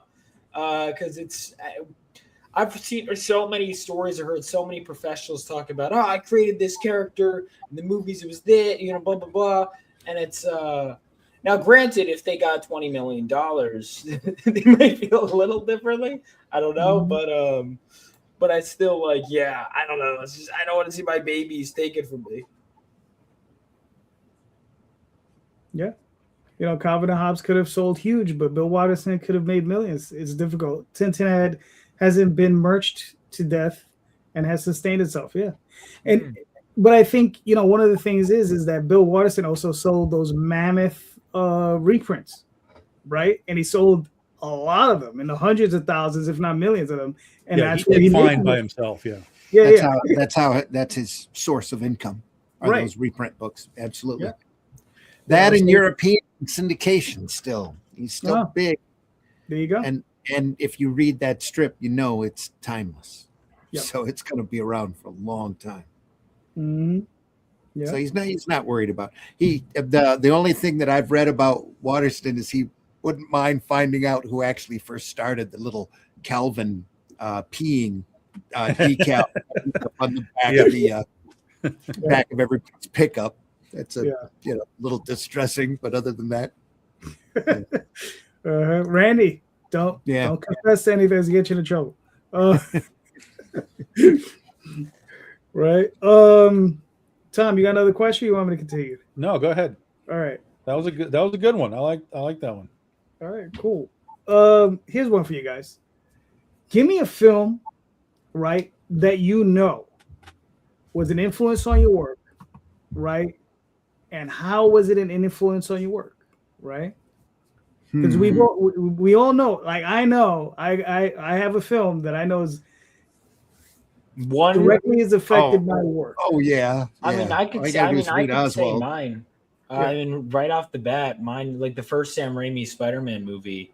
I mean, even down to when I'd revise it, I'd like, how did they pace it so perfectly? The origin story. That was like the prototype. And eventually I would start reading comics, but it was stuff like that first.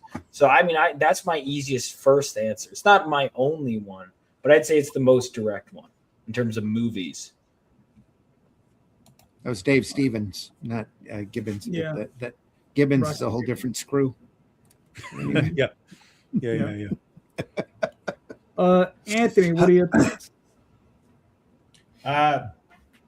Probably The Labyrinth and The Lord of the Rings. Okay. That's cool. The original movies, so those two. And what's funny is my series starts with an L as well, Luminous Ages. There you go. No connection. No, I actually just realized that now. Wow.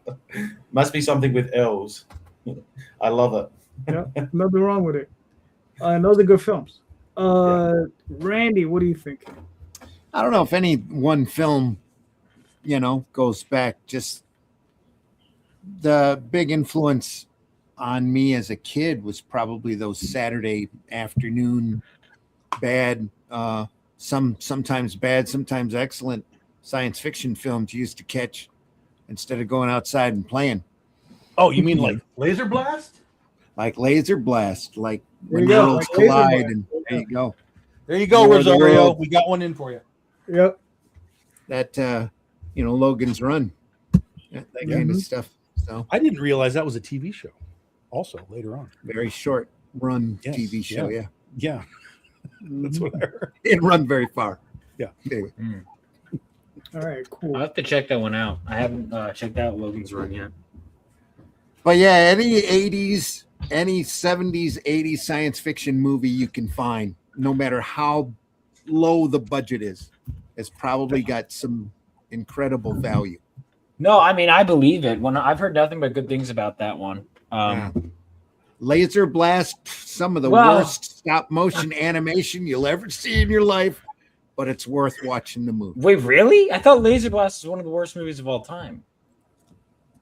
Oh, well, it all depends on what you consider worth your time, you know? Right. Well, I mean, because I like So Bad It's Good movies. Is it in that caliber, or is it? No. It's B. It's maybe C. You watch Laser Blast like you watch porn, right? Yeah. You fast forward until you get to the good parts, and there's about 4 good parts in Laser Blast. The very beginning, a couple of things in the middle, and then the ending, and the rest of it is basically a barbecue, a guy running around in a van that shoots a Star Wars sign, and not much else.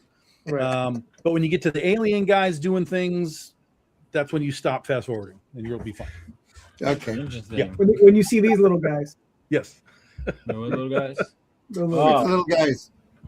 Yeah. All right. I'm googling more. No, about it right like I said, there's always some redeeming value, even if it's the part you zap over to. Those films those days. Right.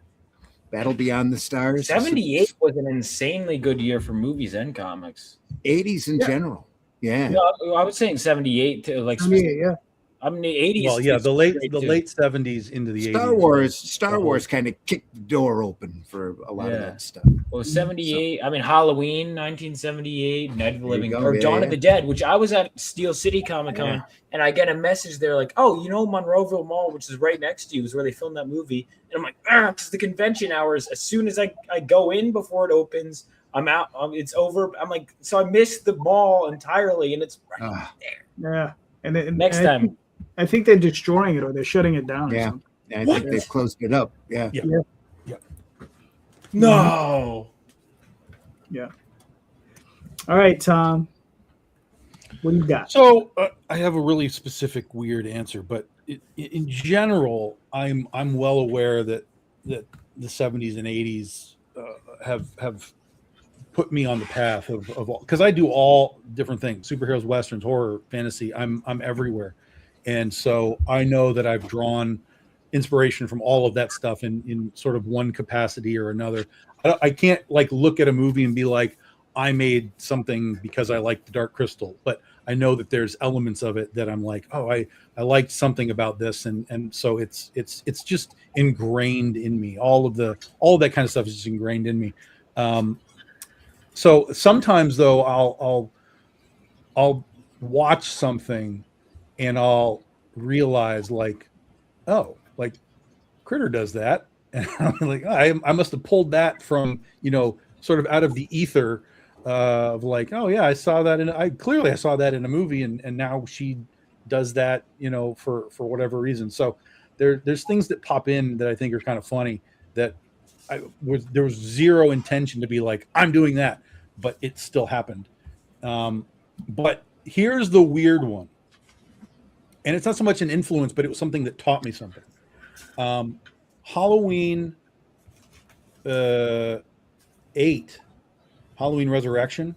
I never got that far. There's a shot. So basically, the idea of this film is this is the early days of live streaming stuff in real world time. This is early days of live streaming. So the idea is there's this group of kids that are going to go into this house, live stream the house overnight, and people would watch. So there's a scene where the people who are running this are setting up all of the cameras in the house, so they can get the camera angles for the computers. And one guy is in there and he's setting up cameras, and the girl's like, "Hey, hurry up, get this done." And so the dude turns the camera on his face like this, and he's like, "Look, this is not like super easy stuff. Let me show you." And he has the camera right in his face, and he tilts the camera up. And he's like, "Look, a down angle, scary." And he puts it down so it's looking up at his face. Up angle, scary. Puts the camera right in his face. Straight angle, boring. And in that instant, that 18 seconds of this little scene, I learned about moving the camera in comics. How do I do that in comics? How do I move this way in comics? How do I move this way in comics? How do I change the visual aspect of the, Busta Rhymes. That's it. Busta Rhymes. Yes. How do I use that? And then when that happened, that's when I really started to use movies in a general sense of, okay, now I'm watching a movie, but I'm watching how it's being presented. I'm watching how somebody is presenting characters in a scene, how they're moving around the room, when they're showing me like a group shot from above, when they're showing me, why are we close on his feet? Why are we close on his hand? So it kind of changed the way that I understood storytelling from that little clip. And so from that, as I go forward now, it's like when I watch a movie again for like the third or fourth time, I'm watching for more than the entertainment value. I'm watching because I want to see what these guys did, how they presented all of this information in a scene. And that has come across in my work because people now tell me when they talk about my books, they're like, I feel like I just watched a movie when I read your comics. And I'm like, that's good, because it's 100% what I'm trying to do is bring that sort of framing of information into the page as best you can when you can't move the camera. But they're like, yeah, it feels cinematic. And I'm like, yes, we made it happen. But yeah, Halloween Resurrection, starring Starbuck, by the way, from Battlestar Galactica. She's in there, Katie Sackhoff. And yeah, it's a much panned movie, but it's very fun. I always enjoyed it. And if you look at it in the moment of time that it was made, it's very organic to the time period of when it was made with that early streaming stuff that was going on. All right, cool. For myself, I have a movie called Avenging Eagles, right? Which is an old Shaw Brothers movie, right? And it's about a guy who is going on a quest to redeem himself, right? So, it's when I first discovered this story, I think I was like 12, right, or something like that, and I've seen it permeate, like these ideas and concepts out of this movie have permeated some of my work, right? And I've seen it come through and come out through the other end, and I'm just like, oh wow. In rewatching the movies much later, like I remember finishing a story, so let me watch this movie probably like 6 months later. It's a martial arts movie? Yeah, I was looking it up. I never heard of it. Yeah, it's called Avenging Eagles. Yeah. I thought, I was just giving what was closest to my comic, and then you guys all went on deeper destinations. Yeah. There's another movie by Stephen King film. It's damn it, it's one of the anthology, Cat's Eye, right? Mm-hmm. So there's a movie called Cat's Eye.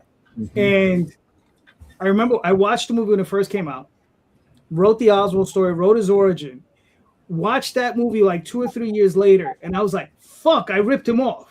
And I was just like, holy shit. Sometimes that happens. Like, you'll look at stuff and you're like, yeah, like this is my original idea, and then you rewatch something. I mean, I've had that happen. I'm like, wait a minute.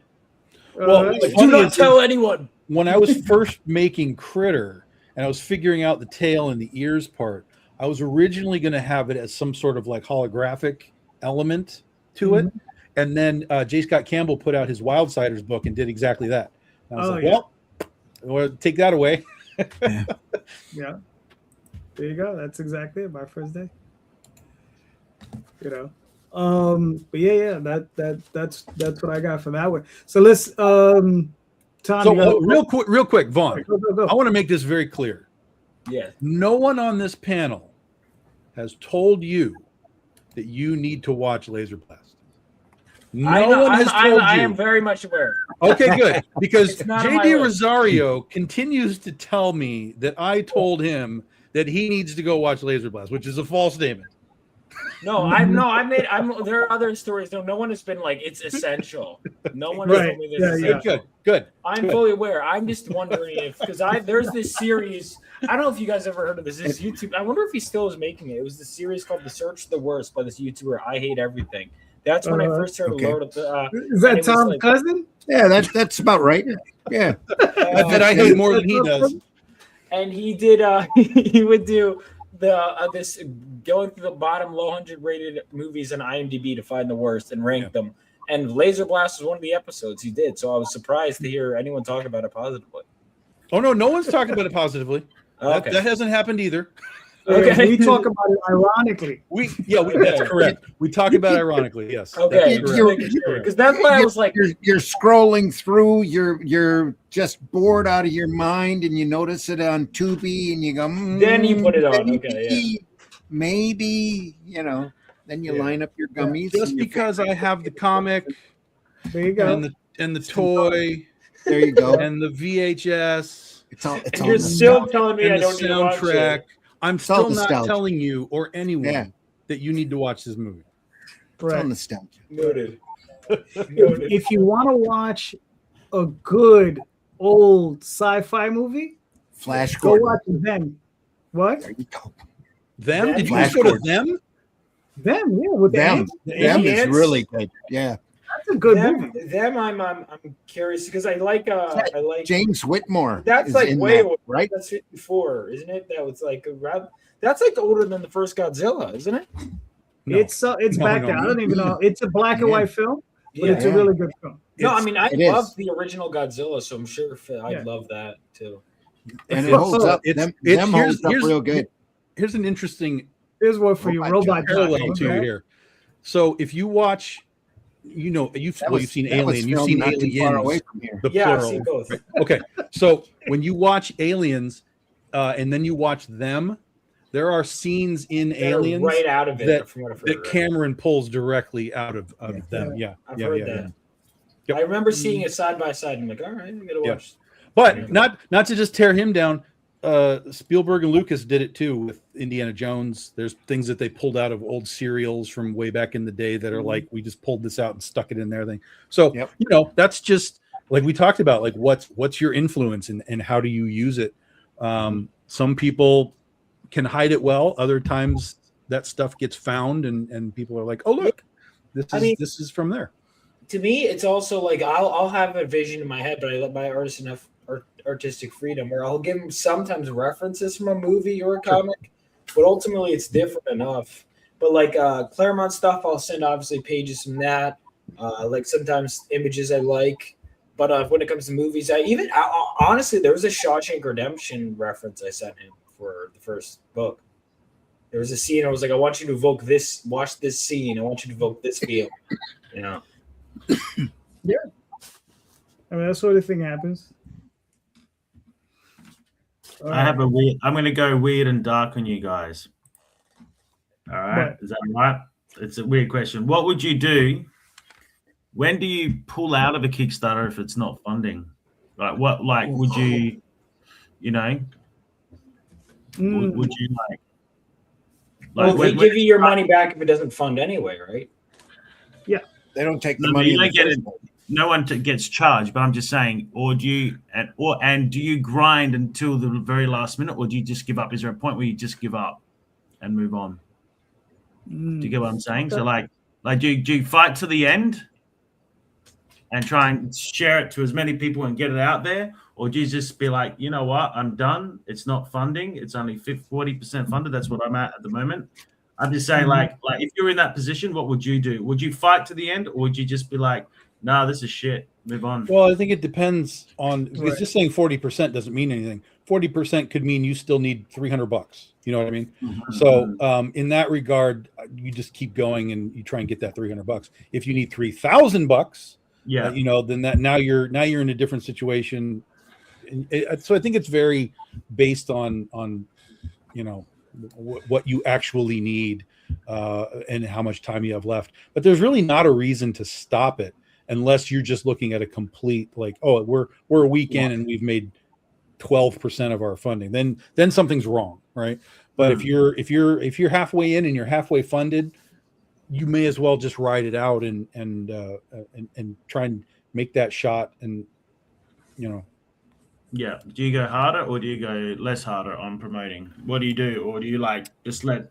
Oh, you gotta. If you're struggling, you gotta go. I mean, you got to do whatever you can, for sure. Mm-hmm. It's sometimes it is a grind, and sometimes the grind is required to get it, especially if it's something that, again, I think there's differences. Like if it's the first thing of a new series or a new book or whatever, and no one has any ideas of what it is, it's going to be a harder sell. But if you're like on issue 2 and it's crapping out, then you have a different set of, now it's like, oh, well, people bought the 1, but they're not buying 2. So they must not have liked number 2 because they're not coming back. Right. So there's different mindsets, I think, based on a lot of different factors to me. Yeah. Vaughn, you got any ideas or thoughts? In regards to, like, At what point do you give up? yeah, no, I mean, because I this is a depressing thought that that I'm like,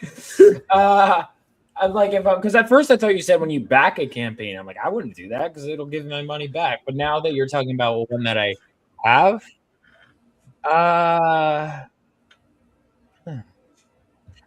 would say if I could think of a way to reapproach it, because it's like once you sink the money in, you bought the covers and stuff. I'm like, I'm making this thing, If I messed up something with starting the campaign, maybe, but I don't know. I really don't know. All right, fair enough. Randy, what are your thoughts? On my campaigns, I always have a low threshold anyway, because the book's going to come out regardless. I really, with the Atlantean, we haven't promoted or started a campaign with the book not being so close to done that we knew that we were going to hit when we promised that we would go to press. So that's a big thing for me. If you don't think it's going to be worth the effort, don't do it. But that's like Tom said, it's a decision you have to make by the project and how much passion that you want for it. Are you willing to take a hit in order to get it out to the people, and maybe pick up more on the second one? Who knows? Mm-hmm. Well, I mean, because my question would be like, how many days do you have left on the campaign? I think it's about 23 days or something, 24. 23 days. And how many, was it a 30-day campaign or a 24-day campaign? 30-day campaign, yeah. 30-day campaign. So you're 7 days in, you're 40% in. Let me just double check that for but you. Not the percentage. What's the actual dollar amount you need? 6,000. All right, so 24 days to go. 6,000 Australian. I'm at about $2,611. 32 backers. So you need 4,000 more? No, I need 3,500 more. Oh, okay. Yeah. Okay. All right. 3,500. So, a couple of things. One, 30-day campaigns aren't really useful much anymore. You don't think so? Because I was debating going down. No, because you will see, it doesn't even matter, because I do 3-week campaigns now at the most, and that middle second week is still dead all the time anyway. So if you do a 4-week campaign, you're going to have a middle period. I'm not saying you won't get anything, but it's a very dead just period of time where you might pick up a couple and somebody might drop out, and it's just sort of a blib, blib, blib, blib, blib. And then when you get to kind of that final 4 or 5 days, you start to see a pickup again, because the people that have been waiting are like, okay, here I come. Well, because I also figured the people that are going to wait to the last second are going to wait until in demand, and then and at that point, you get the money to your account right away, right? Is that the... Well, if you fund, you get the money, of course. But what I'm saying is when you're in those 2 weeks of dead period, or 1 week for me, you're literally just sort of hitting your head against the wall, because you reached the people initially that were like, "Oh, I'm in, let me go," and that's usually the first 4 to 5 days where you get sort of the excitement, and then that's, unless you are one of those guys that can really turn this into, you have the personality to be grinding out on podcasts all the time, going live yourself all the time. If you have that personality, go for it, because then you're in front of people's faces like every single day. But even just posting every single day doesn't mean that you're going to get 4, 5, 6, 7 backers every single day. And the longer that you go, the more opportunity you have for people to actually drop out, because somebody might, just for legitimate reasons even, oh my God, I got in a car accident, I can't afford this right now. So the quicker you can sort of get your goal and get out, the better it's going to be for you. And you won't have as much just sort of like, oh my God, no backers today. Oh God, somebody dropped out for $50. So just a quicker, tighter. I recommend everybody, if you want to go long, go 3 weeks. I have no problem with 3 weeks. 3 weeks makes sense to me. But I mean, we've done everything from 24-hour campaigns to 69-hour campaigns to, do it for a weekend, to do it for 4 weeks. And invariably when we get into those longer periods, we always have that dead middle zone, whatever that middle zone That's is. good to know. Because I mean, obviously, all it does is, like you said, the head banging against the wall when you hit a certain point. And I've considered doing that also just for logistical reasons, because Kickstarter pays you out 2 weeks after, and if I fund usually within the first week or so, why am I banging my head against the wall for 3 other weeks? It's extending your time to get paid for sure. Yeah. If you don't see, here's the thing, and it's all variable. Everything is variable that we're talking about, guys. If you are doing a month campaign and you are seeing success in those middle 2 weeks, I'm not telling you to throw it away. Okay. Right. But if you are doing this again and again, and you're starting to see that happening, just shave off a week, because you're not going to need it.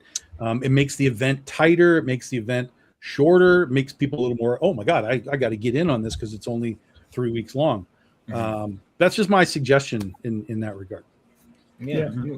I've been consistently getting backers this whole time, even if it's like a few a day. But I still, I have pride before the fall, so I'm not jinxing anything. Well, the question is just simply, if you let's say you would get 200 on the campaign for a week or for 4 weeks, right? Just to pick a number, 200 backers. Do you think you'd still get those 200 backers in 3 weeks? Yeah, probably. Yeah. So Yeah, you don't need that, so you don't need the 4th week then. And even if I did it the 4th week, it would be in demand, which means it could still back. Yeah. Again, if you want to leave it on in demand, yes. There's a even better reason to shorten the actual campaign. I've considered that too. Because if you're going to leave it on in demand, then you might as well just get to in demand as fast as you can and I get your agree. payout. Yeah, I agree. No, I've thought about that a lot. I mean, I'm already in this boat for this one, and I also feel like if I have a bigger goal, like if I have to raise more, yes, then you need a longer campaign. Correct. But if I don't need a bigger goal and I know this is easy, then why would I do a 30-day campaign? Don't ever think it's easy. Yeah. No, it's not. Don't fall into that trap either. Yeah, we've seen plenty of people fall into that one. They're like, "Oh, what the hell?" Yeah. I mean, I have my first. I'm like, oh, that's the insert amount. You always expect higher than what it is, but I'm always grateful for what I get. Mm-hmm. Yeah. Not expect, I should say. I hope for more than what I. Yeah. But Anthony, I would give it a couple weeks, right? See if you're not at least up to 80%, 85% in 2 more weeks. If you're still around 40, 50%, maybe at that point you might want to consider. But I would give it at least 2 weeks. Keep hammering your mailing lists, and just keep doing what you got to do, because it's always a struggle. You know what I mean? Mm-hmm. Yeah. No, I mean, the only thing I could do is cancel and, restart again, right? And just do an issue. Do it as an issue, volume 3, issue 1. Mm-hmm. You know what I mean? Just do it, only release 24 pages and cut, because I know those 24 pages are ready to go. I know all of it's ready to go, but at least I know the printing cost is lower. I know I've already raised $2,500. I know that covers that print run, and it covers a little bit of my time at least. And if I get more, then if I only go 4 or 5K, then I know, hey, that's, for me, I know the cost to make a graphic novel, because I'm the artist, writer, I'm doing everything, is $12K. You know what I mean? So I'm doing everything. It's about 10 or 12K for a 50-page to paint it in my style, the painterly style. So maybe I just maybe it's worth me pulling the plug and going, all right, I'm going 3 weeks. It's just 1 issue now because you guys aren't fun helping me. You know what I mean? Maybe I'll do it now. Maybe right now I cancel. Hey, I know I literally have up to 24 pages and I just give them that. It's like, if they're not coming to the table, then that's what's going to happen. Yeah. I mean, I could wait 1 more week and then just do a 2-week campaign and say we're only doing it as an issue now. Because it isn't funded. I don't think it's going to fund. And that's at least I can recoup some costs and get even if it's $4,000 or $3,000, that's $4,000 I didn't have. I know I've got, like I said, these are ready to go. 1, 2, 3, 4, 5, 6. But here's the thing: you don't want to panic, right? Because that's where I think you're at. You're at that panic stage. You're like, oh man, I mean, you really have a lot of self doubt. And I get it. Yeah. But you gotta like, you just gotta keep pushing. Just gotta keep pushing. I can literally give them up to here. You know what I mean? That's quite a 26 pages, you know. Give them 26 and or you know, and we're done. But like I know what you're saying, but for me as well, I've been doing comics since 2016, since the dawn of Kickstarter, when it was in the golden age of Kickstarter, and thank you. you know, and I've had a D&D book. This book in 2024 raised $70,000. You know, so I don't know if all my audience has shifted and is no longer even interested in comics as well.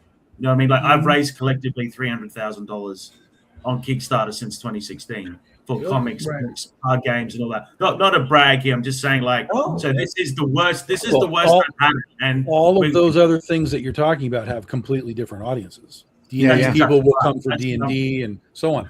So you haven't figured out how to move your audience from your game to your comic. Well, I mean, I was doing comics. Like I said, I've done anthologies. I did comics. The last comic book I did was like 2023. That was 3 years ago. That was this one here. You know what I mean? But even like if like that one's still funded and it had a nudie comic, it had an NSFW horror with it as well. And but even this Greek Goblin one, it's a funny Goblin comic, a comedy that actually had a dice set with it. Like I was selling a Goblin dice, you know, and the comic probably raised $6,000. So I could look at the figures on the comic and go, what did that get? And go for that. And that was a single issue. So maybe like it's about canceling this and or you know, and starting off with an issue, or you know that might be, at least there's money. You know, at least I'm going to get some money for my work. You know, so you know, and I might get more that way. Who knows? I might get $5,000 or $6,000 just for one issue. You know, and then do another book and finish it off as a graphic novel. So, you know, so I don't know. Like I said, I would give it another week at least. See where you're at in a week, and then assess. Yeah, and then assess at that point. Yeah. I'll plan like emails and everything and let people know and give it another week and till next week, and then maybe rejig it, maybe cancel and start again. So who knows? We'll see. It's a lot of work doing it because you got to set up the whole campaign again, all the graphics again. Right. That's the other portion. Yeah, you don't want to. So it's like, do I just grind and try and get the money? Yeah. Kickstarter is yet to what is it? One of the things on the survey when they say what could we do that will help you out? I was like, I can import all of my prior rewards into the new campaign, especially on the the add-ons. Everything from the last campaign, all at one time. That would be so much easier. Yeah. You know, not clicking one and one at once. No, just give me this whole fucking list. I agree. You know? Yeah. All right, gentlemen, thank you so much for being here. We made it to hour 2. So let's start with Randy. Randy, where can we find you and your work, sir? If you want to talk to me personally, your best bet's probably Facebook. But I do podcast 2 times a week. Friday mornings at 5 a.m. We do Comics by Night, where we look at great old comics. And then Sunday mornings at 9 a.m., and those times are Eastern Standard Times. We also look at comics on the Sunday Funnies. And we've been doing that for a couple of years now. We've gotten a nice big archive of a lot of varying materials of comics from all over the world. And I recommend you go over there and take a look. Other than that, I am writing The Atlantean over at fundmycomic.com. There's only 5 days left on that campaign. There's a lot of different tiers to get in on the book. If you love reading the old style sword and sorcery books, our books are really made to look as close to Savage Sword of Conan as we can possibly get, because Russ just loves John Buscema, loves those old Savage swords. And so we have great barbarian adventures over at fundmycomic.com. Just go over there. We're right on the front page. The Atlantean will be there right next to Bronze Star #2, which is a great werewolf Western by Mike Barron and Pat Broderick. Broderick's probably doing the best artwork you've ever seen him do on that project. It's really, really sweet stuff. Anyway, fundmycomic.com, Comics by Night, Friday mornings, and Sunday Funnies on Sunday mornings. Hope to see you there. Anthony, where can we find you in your work, sir? Yeah, so my website is achristouart.com. You can there's a link to the Kickstarter at the top of the page, the live Dragon comic. Luminous Ages Volume 3 is Dragon Ascensions. It's on Kickstarter right now. You can find it there. And we've still got 24 days, so let's hope it funds. Yes, yes. So, yes. It's about 40%. It can make it. It can make it. That's it. Thanks, man. I'm gonna hustle hard for the next week, maybe 2 weeks, and if anyone can help out, I appreciate it.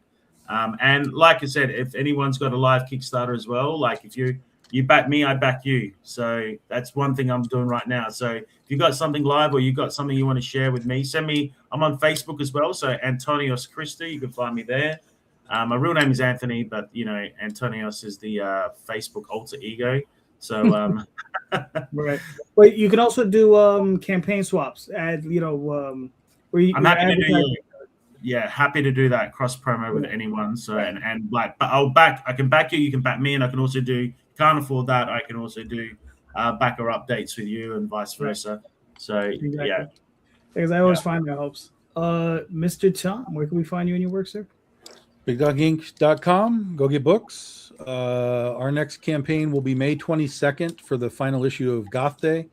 And then in May and June, we start hitting the convention circuit. We'll be flying all over the place this summer. So if you are going to be doing cons, watch for our announcements. We'll be setting up the whole layout pretty soon.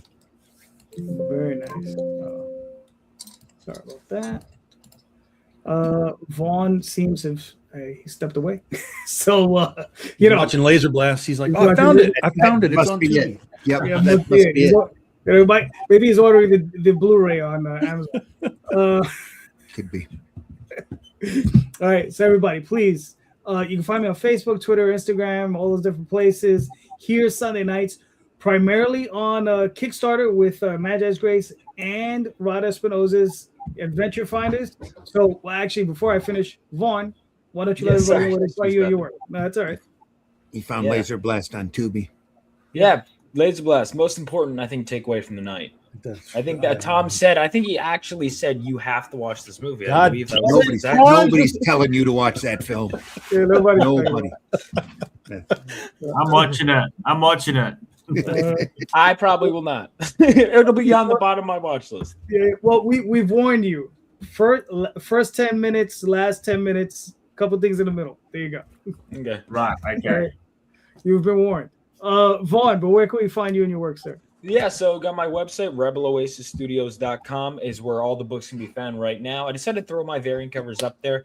On the off chance any of you are going to be at Level Up Expo in Vegas, I'll be there. I'll be at tons of other shows coming up, Heroes Con, Saratoga Comic Con, Denver Fan Expo, Phoenix Fan Fusion, a bunch of shows I've got planned.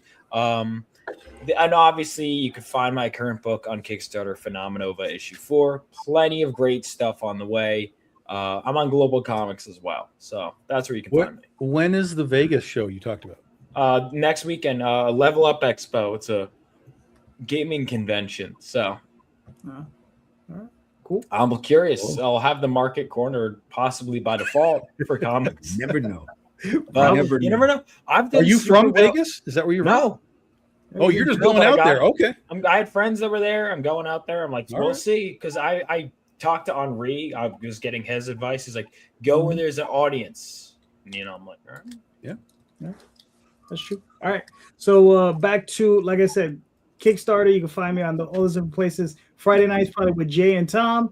Next Sunday with Jay and Tom, hopefully. And just remember, everyone, check out the show notes. In the show notes are links for all of these books from all of these creators. Please click on those links, buy those books. These are very impassioned creators. They're doing great work. They're making great comics. So please go check them out. Go buy these books. And thank you so much, everybody. And just remember, read more indie comics, especially ours. Good night, everyone. Thank you so much. Thank you.